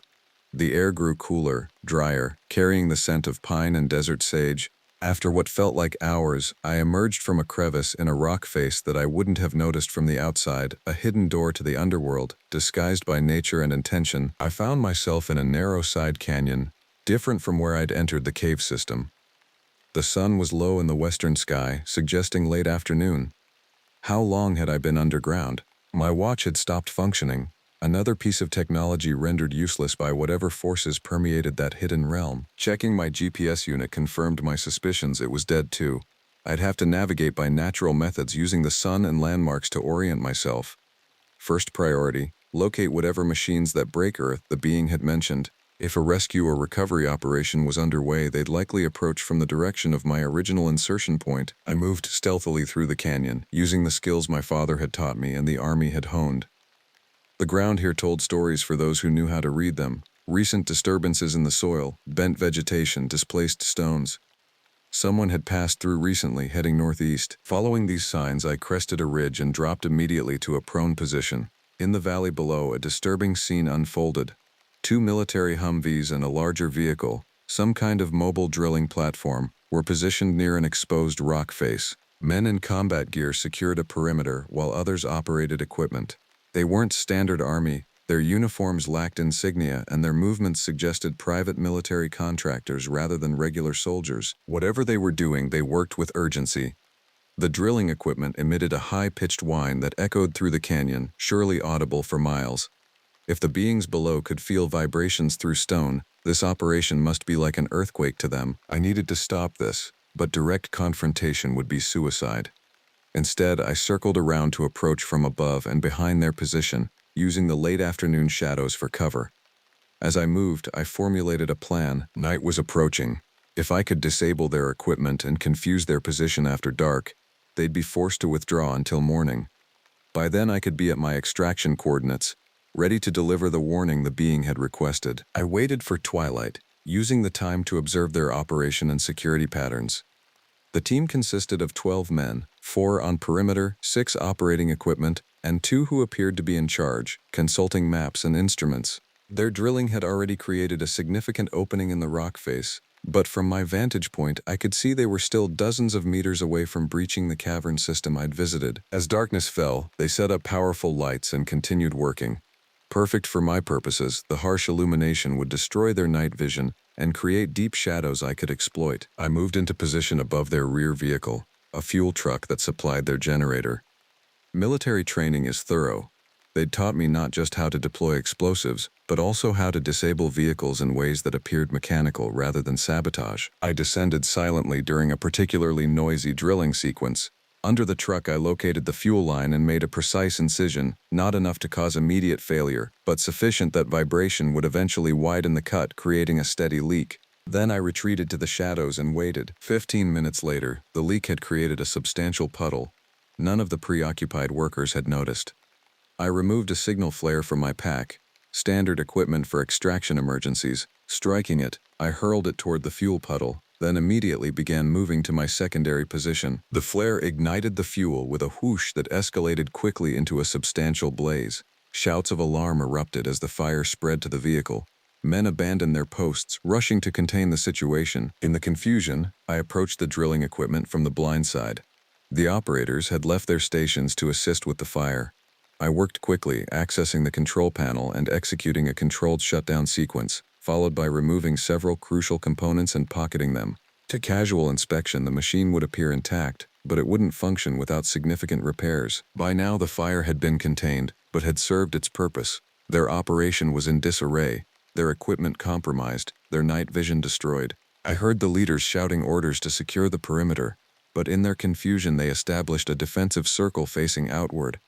Expecting threats from the surrounding forest rather than from within their own position, I used this opportunity to access one of their Humvees. Inside, I found what I expected: communications equipment, maps, and documentation. The mission brief confirmed my suspicions. They weren't here to rescue me, but to investigate the same unusual activity that had prompted my own mission. The difference was scale. They'd been authorized to use invasive methods to access whatever lay beneath the surface. I photographed key documents with my backup camera, then sabotaged their communications equipment in ways that would appear as environmental failure. Finally, I retrieved a handheld radio which would allow me to monitor their communications while maintaining my distance. Retreating into the darkness, I found a secure position from which to observe the aftermath. Their operation had effectively stalled. Without functional drilling equipment and with compromised vehicles, they had little choice but to withdraw and regroup. By morning, they'd likely call for extraction or reinforcements, which meant I needed to reach my own extraction point by dawn, carrying my warning and whatever evidence would support it without revealing the true nature of what lay beneath this canyon. As I moved through the night forest, navigating by stars and terrain features, I felt the weight of the stone pendant in my pocket. A connection to something ancient and hidden, a responsibility I hadn't sought but couldn't ignore. The radio occasionally crackled with frustrated communications from the team below. They were attributing their equipment failures to electromagnetic anomalies in the area, a convenient explanation I'd happily reinforce in my report. By midnight, I'd put several miles between myself and their position, heading toward my extraction coordinates. The forest had returned to its natural rhythms around me, nocturnal creatures moving through undergrowth, wind rustling pine needles overhead. But occasionally, at the edge of perception, I caught glimpses of movement too large for conventional wildlife, shadows that shifted independent of the wind, the sense of being observed by watchful, intelligent eyes. My guardians were escorting me to the boundary of their territory. ensuring I fulfilled my part of our unspoken agreement. Near dawn, I reached a small clearing that offered a clear view of the stars. I stopped to rest briefly, leaning against a massive ponderosa pine. As I stood there, catching my breath, I felt rather than heard a presence approach. I didn't turn, didn't reach for my weapon. Instead, I waited, controlling my breathing as I'd been taught. A low, rumbling voice spoke from just behind me. Not the leader I'd met below, but another of its kind. "Remember promise," it said simply. "I will," I replied. "Your secret stays with me." The presence retreated without another word, melting into the forest with impossible silence for something so large. But before it vanished completely, it left something at the base of the tree. 3 small objects glinting in the pre-dawn light. I collected them carefully. Dog tags. 3 sets, belonging to the leaders of the previous reconnaissance teams. Physical evidence of their fate, though not in the way my superiors would interpret it. I secured the tags in my pocket alongside the stone pendant. Dawn was breaking over the eastern ridges. In 2 hours, I'd reach my extraction point. In 5, I'd be debriefing at base camp. I'd tell them about electromagnetic anomalies that disabled equipment, about cave systems that played tricks with perception and direction, about how the missing teams had likely become disoriented and succumbed to environmental hazards. I'd recommend designating the area restricted due to geological instability and natural dangers, all true, from a certain perspective. A lie to protect a truth, as the being had said. As I continued toward extraction, the first ray of sunlight broke through the canopy, illuminating the forest around me. For a moment, just at the corner of my vision, I thought I saw tall figures standing motionless among the trees, watching my departure. But when I turned to look directly, there was nothing but forest. Ancient, silent, and filled with secrets that would remain hidden for at least 1 generation more. Fort Huachuca's debriefing room felt surreal after my ordeal in the canyon. Too clean, too ordered, too human. The fluorescent lights hummed overhead, casting everything in a harsh, unforgiving glare that seemed designed to expose falsehood. 4 officers sat across from me at the metal table, expressions professionally neutral as they reviewed my report and examined my evidence. Colonel Matthews, Intelligence Division, led the questioning. A career officer with eyes that missed nothing, he'd been skeptical from the moment I mentioned equipment failures. "So your assessment, Sergeant Sosi, is that the area contains natural phenomena that interfere with electronic equipment and human perception." His tone suggested he was offering me a chance to revise my story into something more conventional. "Yes, sir," I replied, maintaining the calm demeanor that had always served me well in difficult situations. "The geological composition of those canyons includes unusual mineral deposits. I've included coordinates of areas where the effect seems strongest. And the missing reconnaissance teams." I placed the 3 sets of dog tags on the table. "I found these near what appeared to be a rock slide, sir. The cave systems are extensive and unstable. My assessment is that they were caught in a collapse." Lieutenant Colonel Reeves, the geologist, examined the photos I'd taken of the petroglyphs. "These are remarkable," she said. "Potentially significant archaeological findings. Some of these symbols don't match known Native American pictographic systems." I remained silent, letting them draw their own conclusions. The photos revealed only what I wanted them to see. Ancient art, unusual geological formations, evidence of natural hazards. I'd been selective in what I documented and what I'd left unrecorded. "And this drilling operation you encountered," Matthews continued, "you're certain they weren't military?" "They used military equipment, sir, but their protocols were non-standard. Based on documentation I found, they appeared to be contractors working for a research division I'm not familiar with." I pushed forward copies of the photographs I'd taken of their mission brief. Major Harris, the security officer, examined these with growing concern. "This authorization doesn't come through proper channels. Whatever they're doing out there, it's not officially sanctioned by Army Command." The 4th officer, whose name and division hadn't been shared with me, spoke for the first time. "The area has been of interest to several departments for some time. Native legends about the region have certain consistent elements that align with government research initiatives." The way he phrased this sent a chill through me. How much did they already know? How close had others come to discovering what I had found? "My recommendation," I said firmly, "is that the area be designated a restricted zone due to environmental hazards. The cave systems are dangerous, the electromagnetic anomalies interfere with navigation and communication, and the archaeological significance warrants protection from unauthorized expeditions." Matthews studied me thoughtfully. "That's quite a specific recommendation from a reconnaissance specialist, Sergeant." I met his gaze steadily. "My background gives me perspective on this situation, sir. The Dene have known for generations that certain places should remain undisturbed. Superstition has no place in military assessment, the unnamed officer said dismissively. With respect, sir, I countered. Indigenous knowledge of local terrain has proven valuable in numerous military operations throughout history. I'm offering a tactical assessment based on observation and experience. The room fell silent as Matthews considered this. Finally, he nodded once. Your report will be taken under advisement, Sergeant. You're to speak of this mission to no one. Consider all aspects classified at the highest level. Understood, sir. I was dismissed shortly afterward, but as I was gathering my personal effects, Lieutenant Colonel Reeves approached me in the hallway. Sergeant Sosi, she said quietly. There was something you didn't include in your report, wasn't there? I kept my expression neutral. Ma'am, she reached into her pocket and withdrew something that made my breath catch. A small stone carving, similar to the pendant I carried, but older, worn smooth by time and handling. My grandfather was a geologist too, she said. He worked these territories in the 1960s. He came back, changed, left me this when he died, made me promise to keep it safe, said someday I might meet someone else who carried the same burden. Our eyes met in silent understanding. She knew, perhaps not everything, but enough. The restricted zone designation will go through, she continued. I have enough influence to ensure that, but others will keep trying to access whatever's down there. Private interests, government agencies with specialized focus. They sense there's something valuable to be found. There's nothing there that would serve their interests, I said carefully. You and I know that. But people who see the world only as resources to be extracted and mysteries to be solved won't stop easily. She hesitated, then added, There are others like us, Sergeant. People who understand that some boundaries shouldn't be crossed, some secrets kept for everyone's protection. If you're interested, I could make an introduction. I considered her offer.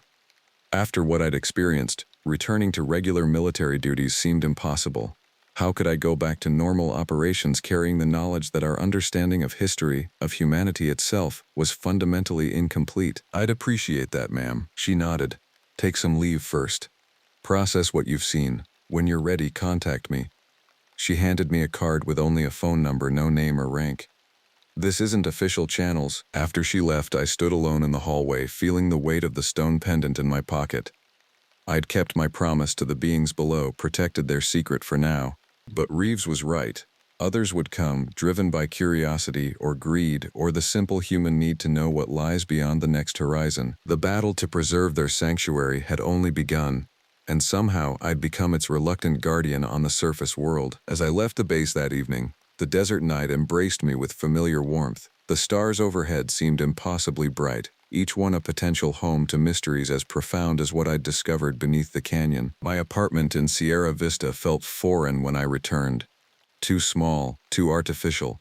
The walls seemed to press in around me. I hadn't expected this disconnection from normal life. The experience had changed me in ways I was only beginning to understand. I called my mother that night, assuring her I was safe without explaining where I'd been. The mission bonus had already been processed, her medical bills and my sister's tuition were secure for now. When she asked when I'd come home to visit, I promised it would be soon. The reservation, the land of my ancestors, called to me now with new urgency. That night, sleep eluded me. Every time I closed my eyes, I saw the underground settlement. The beings who moved with ancient purpose through their hidden world. I felt the weight of their history, their patient withdrawal from a surface increasingly dominated by a humanity that had forgotten its connections to earth and spirit. I rose before dawn and retrieved the stone pendant from my pack. In the dim light of early morning, it seemed to pulse with subtle energy. I held it as the being had instructed, closed my eyes, and allowed my mind to quiet. What came wasn't exactly a voice or a vision, but a knowing, an awareness that extended beyond my physical senses. They were there, beneath the earth, continuing their existence as they had for millennia, and they were aware of me, connected through the stone I held, a bridge between worlds that few humans ever glimpsed. My grandfather had known. Perhaps others in my family lineage had encountered these beings over generations. It explained certain stories passed down through oral tradition that I'd dismissed as mere legend. When I finally slept, my dreams were vivid and strange, moving through underground passages that opened into vast chambers filled with blue light. Sitting in council with the tall beings, learning their language of sounds and gestures, standing at the boundary between their world and mine, watching as the membrane between realities grew thin enough to pass through. I woke with a certainty that hadn't been there before. This wasn't the end of my connection to what lay beneath the canyon. It was only the beginning. 3 months later, I stood once again at the edge of the canyon, but under very different circumstances. After taking extended leave from the Army, I'd contacted Lieutenant Colonel Reeves. True to her word, she'd introduced me to others who shared our concern for protecting places beyond human understanding. A loose network, they called themselves boundary keepers. Scientists, military personnel, indigenous elders, and ordinary citizens who had encountered the unexplainable and chosen preservation over exploitation. They operated in the shadows of official channels, using their positions and influence to divert attention from sensitive locations around the world. The military had officially designated the canyon area restricted, citing geological instability and potential archaeological significance requiring further study. But as Reeves had predicted, other interests continued to probe the boundaries. Satellite monitoring had detected at least 2 unauthorized expeditions attempting to access the region in the months since my encounter, which was why I now stood watch with a small team, monitoring equipment that would alert us to incursions while appearing to conduct legitimate environmental research. Our presence was our first line of defense. Our knowledge and connections were the second. "Something's changed about you, Key," said Michael Blackhorse, a Hopi environmental scientist who'd become a friend and mentor in recent months. "When we first met, you were still fighting what you saw down there. Now you've accepted it." I nodded, gazing out over the landscape that concealed so much. "My grandfather used to say that the world is far larger than what we can see with our eyes." I thought I understood what he meant, but I didn't. "Not really. The old ones knew," Michael replied. "Modern humans think we've discovered everything worth knowing, cataloged every species, mapped every corner of the planet. But we've barely scratched the surface." The sun was setting, painting the canyon walls with golden light that deepened to red as shadows lengthened. Soon the stars would emerge, and with nightfall, the boundary between worlds would thin slightly. I reached into my pocket, touching the stone pendant that had become my constant companion. Through it, I occasionally sensed presence, awareness, silent communication from those who dwelled below. They too were watching, waiting, guarding their realm from potential discovery. "Do you ever wonder," I asked Michael, "how many other places like this exist? How many other species or beings share this planet with us, hiding just beyond our perception?" "More than we can imagine," he replied without hesitation. "The Hopi speak of Kachinas who live in the mountains. The Dine have stories of the Ye. Every indigenous culture around the world has accounts of non-human intelligences that share their territories. Modern society dismisses these as superstition or metaphor, but," he gestured toward the canyon, "we know better." Our monitoring equipment remained quiet as darkness fell completely. No unauthorized visitors tonight, but the struggle to protect this place would continue indefinitely. Human curiosity and ambition were relentless forces, and secrets this profound exerted their own gravitational pull on those sensitive enough to sense them. "Sometimes I dream about them," I admitted. "Not ordinary dreams, something deeper. I see their world, their history. I think they're showing me things they want me to understand." Michael nodded, unsurprised. "You've been chosen as a bridge walker, someone who can move between worlds and translate between them. It's a rare gift and a heavy responsibility." The stone in my pocket seemed to warm slightly, as if in confirmation of his words. Later that night, as Michael slept and I took the first watch shift, I walked to the edge of our camp and gazed up at the stars. The vastness above mirrored the mysteries below. Infinite, ancient, patient, both contained intelligences that operated on timescales humans struggled to comprehend. From the darkness beyond our perimeter came a familiar sound, a low, rhythmic drumming that vibrated through the earth beneath my feet. Not threatening, but acknowledging. They knew I was here, standing guard at the boundary between our worlds. I removed the pendant from my pocket and held it in my palm, closing my eyes to better sense the connection it facilitated. Images and impressions flowed through my consciousness, the underground settlement continuing its quiet existence, the missing soldiers beginning their transformation into something neither fully human nor fully other, the ancient history of this land when many forms of intelligence walked openly beneath the sun, and something more, a warning. The membrane separating worlds was thinning in many places, not just here. Climate change, human development, technological disruptions of natural patterns, all were weakening the barriers that had kept separate realities distinct for millennia. What we faced wasn't simply the challenge of protecting one hidden sanctuary, but of maintaining the very boundaries between worlds that allowed both to exist in equilibrium. The beings below were not the only non-human intelligence with whom humanity shared the planet. Others watched from mountains, forests, oceans, deserts, some benevolent, others less so, all increasingly affected by humanity's impact on the world's subtle energies. I opened my eyes, the weight of this understanding settling into my bones. What had begun as a simple reconnaissance mission had become a lifelong commitment to a more complex and mysterious world than I'd ever imagined existed. In the distance, something large moved at the edge of the tree line. A tall, shadowy figure watching our camp with ancient eyes. I raised my hand in greeting, acknowledging our shared vigil. The figure raised its own massive hand in response, then melted back into the darkness of the forest. Guardian to guardian, across the boundary between worlds, I returned to our monitoring equipment, checking readings that measured geological stability, electromagnetic fluctuations, and atmospheric conditions. All normal, or what passed for normal in this place where reality itself had different rules. My military training had prepared me to defend my country against human threats. Nothing had prepared me for becoming defender of a boundary most humans didn't know existed. Yet somehow it felt like returning to a path my ancestors had walked before me, fulfilling a role written in my blood and bones long before my birth. The stone pendant rested warm against my skin as I continued my watch through the night, listening to the quiet breathing of the forest and the deeper rhythms of what lay beneath. The world had always been larger, stranger, and more wondrous than human science acknowledged. Now I stood at its threshold, eyes open to both realities, guardian of the space between, and in that liminal position I found a strange peace. Not the end of a journey, but the beginning of one more profound than I could have imagined when I first descended into the canyon's depths. A journey that would span worlds and, perhaps, lifetimes. As dawn approached, painting the eastern sky with the first hint of light, I whispered a prayer my grandfather had taught me. Words in Dine Bizad that honored the harmony between all things, a balance I now understood was my duty to protect. My name is Makwa. My grandfather gave me that name the summer before he died, pulling me aside on the shore of Lake Superior and telling me it meant bear in the language he barely remembered anymore. I was 7 years old. I didn't know then that the name carried weight, or that 26 years later I'd be invoking it like a prayer while sitting in a cabin at the edge of the world. I took the ranger position at Glacier because I was broke. Not struggling. Broke.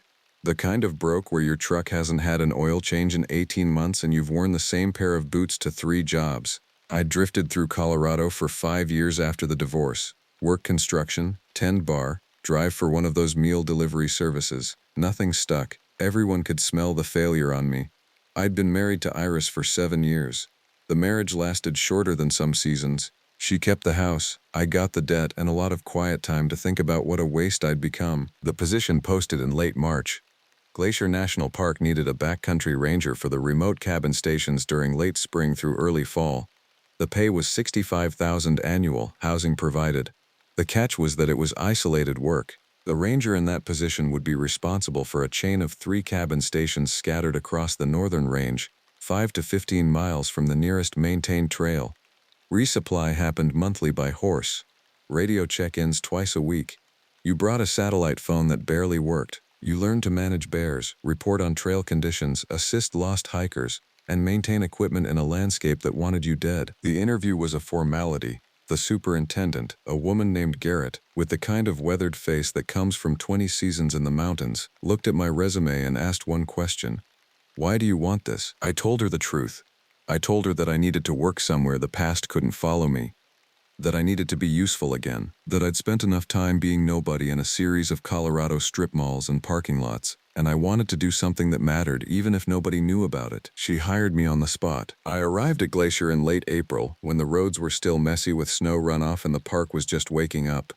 Garrett spent 3 days training me at the main station near Lake McDonald, going over equipment maintenance, bear safety protocols, ranger duties, emergency procedures. The 3 cabin stations I'd be managing were Stonerise Lodge, the largest, positioned at 7,000 feet, Eagle's Rest, smaller, closer to the main valley, and the cabin I'd primarily occupy, Mackinac Station, situated on the eastern shore of Mackinac Lake at 8,500 feet. That one's quiet, Garrett said when we were reviewing the assignments. She was laying out a weathered topographic map on the ranger station table. Good water source, trails in decent shape, but it's the most isolated of the 3. She tapped the map with a calloused finger. You'll spend most of your season there. Monthly resupply, same as the others. Radio check-ins with our dispatcher. Any emergency, you've got the satellite phone, but signal's sketchy around the cabin. What was the last ranger like? I asked. Garrett didn't answer immediately. She was studying the map like it might tell her something. Marcus, good ranger, stayed 2 seasons. He transferred to the east side, saying the isolation wasn't for him. Some people don't handle the quiet well, it gets inside them. I remember thinking that was odd phrasing, but I didn't ask. I was already the kind of person who was running toward isolation, not away from it. The quiet sounded like exactly what I needed. I hiked to Mackinac Station in early May. The trail was still soft with snowmelt, and I covered the 8 miles in about 3 hours. My pack heavy with personal gear and the supplies that would last me through June. The mountains around me were in that strange state between seasons. Snow patching the high ridges, but the valleys already showing the first real green of summer growth. The cabin appeared suddenly around a bend in the trail, visible through a stand of lodgepole pines. It was smaller than I expected, 40 by 30 feet maybe, built in the 1970s with logs that had grayed to the color of driftwood. A stone chimney on one end, a wide porch facing the lake, and the lake itself. Mackinac Lake stretched out before the cabin like something from a postcard, water so clear you could see the bottom 30 feet out, surrounded by stands of subalpine fir and the distant peaks of the Glacier Park backcountry, still dusted with snow. It was perfect. It was utterly terrifying. The isolation didn't feel oppressive the first few weeks. It felt like relief. I settled into a routine of trail maintenance, checking the smaller cabin stations, doing wildlife surveys, and managing the bureaucratic tasks that kept the position functional. I kept a detailed log of everything, filled out the required reports, sent monthly updates to Garrett. The satellite phone sat on the table like a lifeline I didn't need. The first week of June, I heard the sound. I was on the porch at dusk, scanning the lake with binoculars looking for osprey. The mountains were still and vast around me, the air thin and cold despite the advancing season. The sound came from somewhere north, across the water. A shriek or a cry, something between an elk's whistle and a human scream, except neither of those descriptions quite fit. It was hollow somehow, wrong. It lasted maybe 5 seconds, then cut off so abruptly it felt like the forest had swallowed it. I lowered the binoculars. My hands were shaking slightly. I told myself it was a mountain goat. They make strange sounds. Or maybe a cougar. I'd never heard one vocalize, but there were things in these mountains I'd never heard before. I logged it in my report as unidentified animal vocalizations, noted the direction and time, then went inside and locked the door. It was only 7:30. I spent the next 3 hours reading a novel and drinking coffee, more aware of the silence than I'd ever been of sound. By the time I went to bed, my heart rate had normalized. The sound was already becoming something my mind could file away. Something that made sense because I'd categorized it. That would prove to be a dangerous habit. By mid-June, other things were accumulating. I found the elk in a draw 2 miles northeast of the cabin, about a quarter mile off the main trail. It had been dead for maybe a week, just long enough that the smell was serious and the flies had done significant work. That wasn't unusual. Things died in the mountains constantly, but the way it had died bothered me. The elk was torn apart, but not in the way a bear would tear something apart. I've seen bear kills. I've hauled out the remains of livestock that bears got to. Their violent but purposeful, carnivorous logic made manifest. This was something else. The legs were scattered at different distances from the torso, like they'd been removed separately. The spine was exposed in a way that suggested something had peeled the animal rather than just killed it. And the ribcage was caved in from inside out, like the animal had expanded from within. I reported it as a predator kill and didn't mention the specific details. Rangers report wildlife death as routine and nobody gets interested in the nuances. But I spent an hour studying the kill site, looking for prints or sign that would tell me what had done this. The ground was too dry, too scattered with pine needles and loose rock. There was nothing conclusive. That night I checked that the door was locked 3 times before bed. By the first week of July, the sounds were regular. Not every night, but roughly every 3rd or 4th night, something from the woods would vocalize. That same shriek wail whistle that didn't fit any animal I knew. Sometimes it came from the north side of the lake, sometimes from the west. Once so close that I was sure it was just beyond the perimeter of the cabin's clearing, maybe 50 yards out in the trees. I started keeping a detailed log. Time, direction, duration, any other observations. I was cataloging something, though I didn't yet understand what. Garrett called during a radio check-in near the end of July, and I almost told her about it. The words were actually forming in my mouth when she said, "Everything quiet up there?" "Quiet," I answered. "Real quiet." She made a sound like she was satisfied. Good, Marcus had trouble with the isolation. Started reporting strange activity around week 6. Turns out he was just keyed up. The mind plays tricks when you're alone too long. You seem like you've got better grounding than that. I didn't correct her. I didn't mention the sounds or the strange kill. I told her everything was fine and that I'd see her for the August resupply. After we signed off, I sat with the radio in my hand and thought about Marcus. 2 seasons, she'd said. I wondered if the sounds had driven him away, or if he'd genuinely just been lonely. I wondered if I should be worried about what my own mind might be manufacturing. That night the sound came 3 separate times, each instance maybe 30 minutes apart, each one closer than the last. August came with a heat wave. The sun was relentless from 6 in the morning until 9 at night, and the cabin's thick logs became an oven during the day. I started spending more time outside, or actually, I started spending more time hiking the perimeter trails, moving in patterns that made sense to a ranger but which I now recognize were the movements of someone trying to outrun something he couldn't name. The resupply came mid-month. The horses arrived with a packer named Victor, a man in his 60s who'd been bringing supplies to the backcountry stations for 15 years. He was efficient and quiet, the kind of person who seemed perfectly comfortable with the mountains and their vastness. I helped him unload the supplies, and I wanted to ask him about the sounds, about whether he'd heard anything strange during his rides up the trail. Instead, I asked how the other stations looked. Fine, he said. Stoner eyes had the usual wear. Eagle's Rest is solid. You're the 3rd ranger I've brought supplies to at Mackinac in 5 years. None of them stay longer than 1 season. There it was. Not just Marcus. A pattern. Why do you think that is? I asked. Victor was tying off the pack saddle with the same precision he'd given to everything else. Isolation does different things to different people. Some folks come out here thinking the wilderness will save them. He glanced at me with eyes that were entirely too clear. It won't. The wilderness doesn't care about saving anybody. It just is. And if you're not careful, it'll swallow you whole and you won't even notice until you're already gone. He left before sunset, declining my offer of coffee.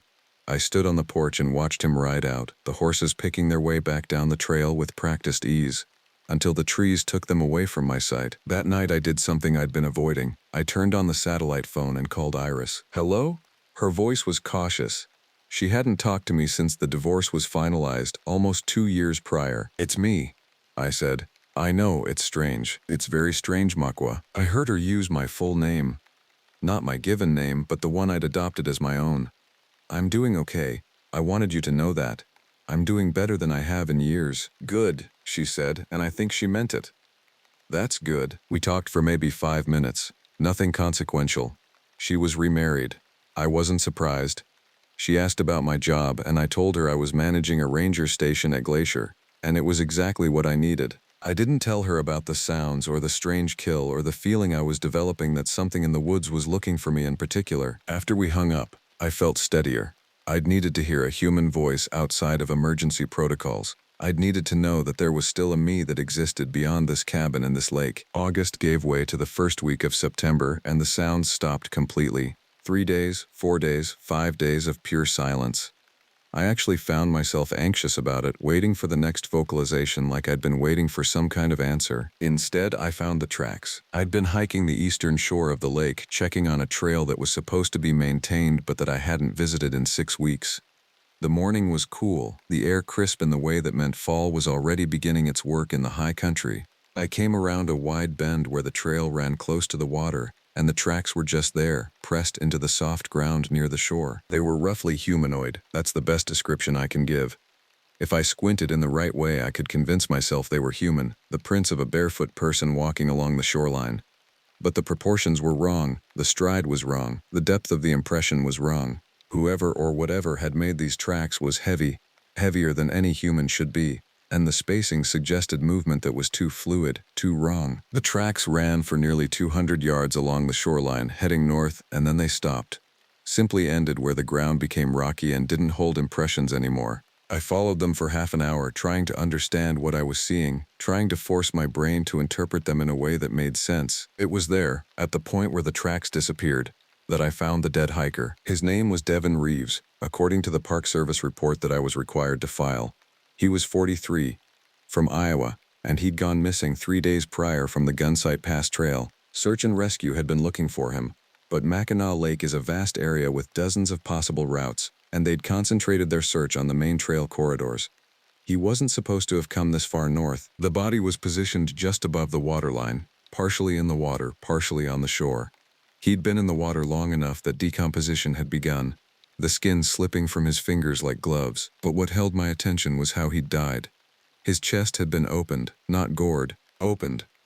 The sternum was split down the middle like something had pulled him apart from the inside out, like that elk had been pulled apart. And his hands were positioned at his sides with the fingers folded back at angles that no human hand can assume naturally, like he'd been grasping at himself during his final moments. I threw up into the lake. I used the satellite phone to call in the body. Garrett's replacement, a superintendent named Paula, took the call with the kind of professional distance that comes from managing parks and the inevitable tragedies they contain.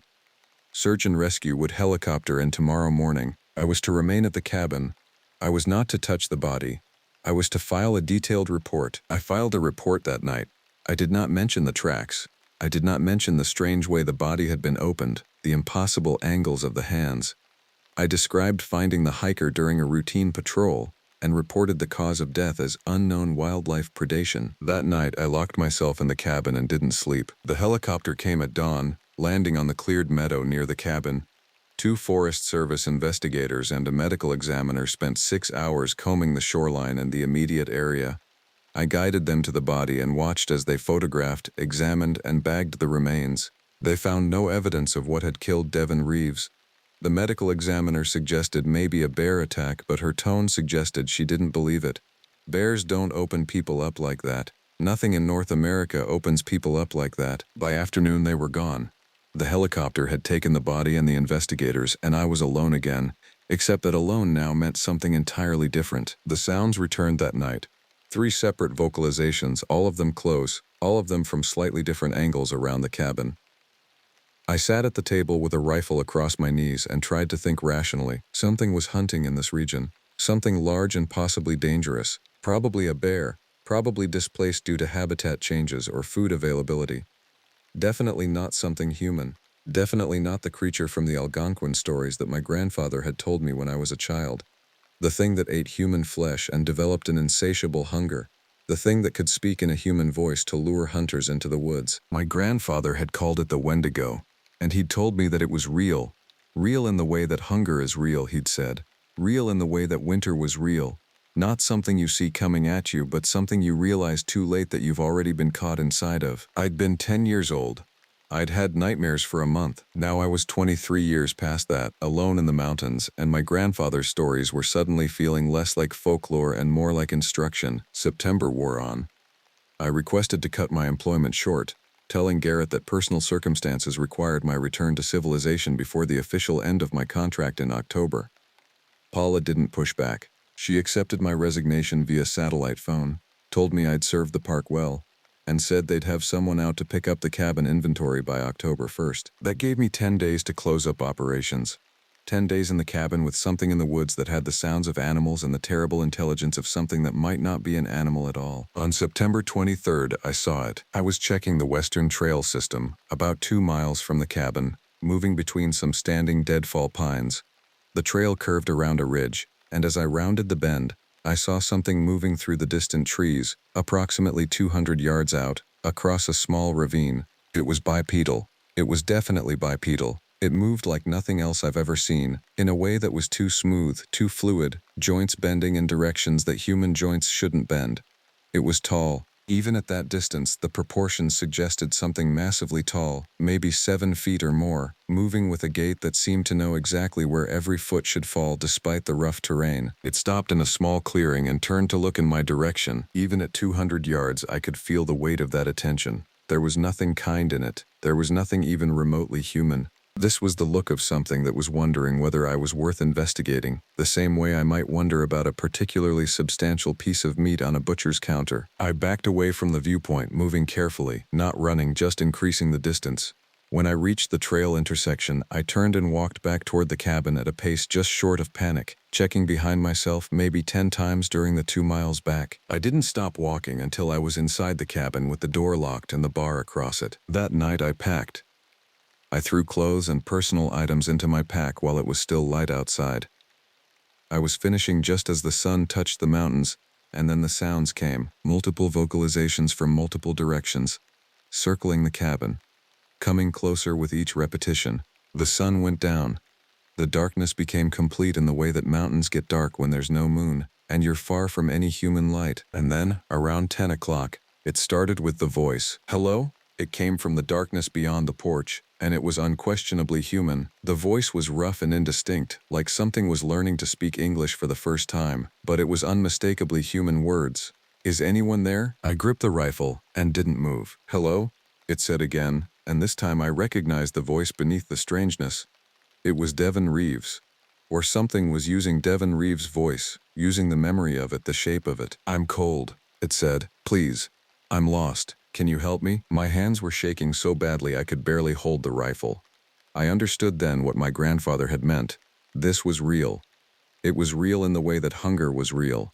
This thing had consumed that man completely, and now it was using what it had learned from him, the sound he'd made before the end.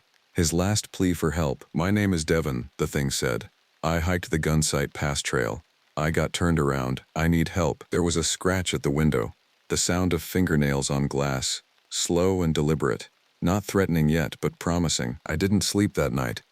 I sat with the rifle and listened to the thing use human voices, Devin's voice, and others' voices of people who might have died in these mountains over the years, a catalog of the lost. It would call out in perfectly human English, and then between calls there would be the sounds of something moving on four limbs, something breathing that wasn't meant to breathe like that, something examining the cabin from every angle, testing the structure, waiting. At dawn, the sounds stopped completely.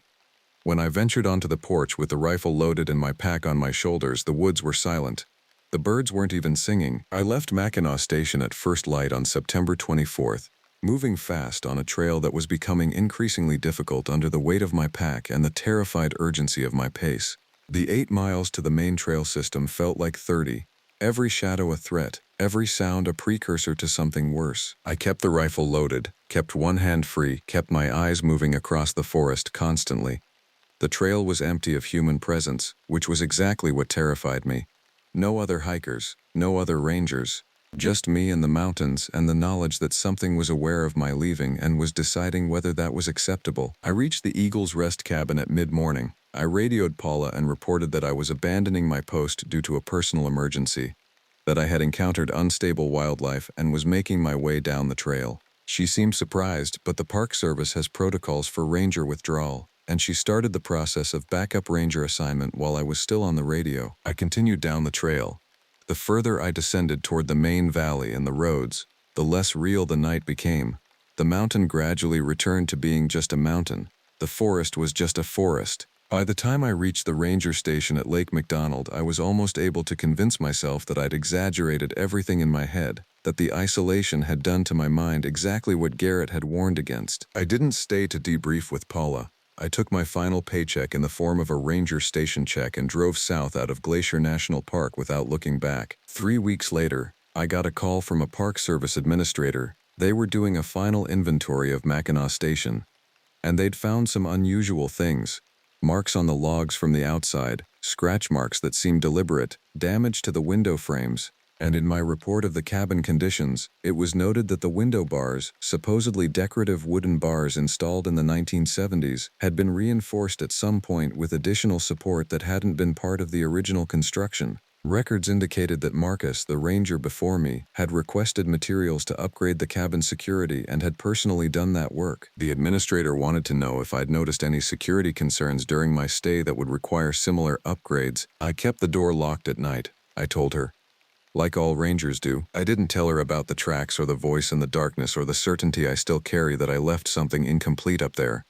The Wendigo didn't kill me, but it didn't let me go either. It let me leave because there was something it wanted more than to feed. Maybe it was trying to see if I would tell anyone. Maybe it was testing whether human civilization would send more rangers to manage its territory. Marcus stayed 2 seasons. I barely lasted 5 months. Sometimes, late at night, I hear something that sounds like wind in the eaves of whatever apartment building I'm living in at the moment.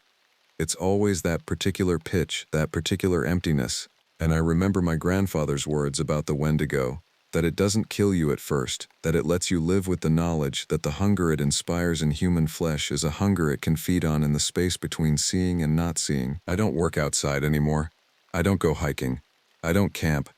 I exist in city apartments with interior walls and people living above and below me, a constant reminder that I'm not alone. But sometimes I wonder if that's what it wanted. If leaving the mountains was exactly the right response, and if it's watching to see what I do next. The satellite phone still exists, somewhere in storage. Paula called it into the property log as returned, but I never actually gave it back. It sits in a box in my closet, battery long dead, silent. Some nights I'm tempted to charge it, to see if anything answers when I turn it on. I haven't done it yet, but I know that eventually I will, because my grandfather was right. The Wendigo is real, and once it knows you, you never really leave those mountains. You just learn to live somewhere else while it waits.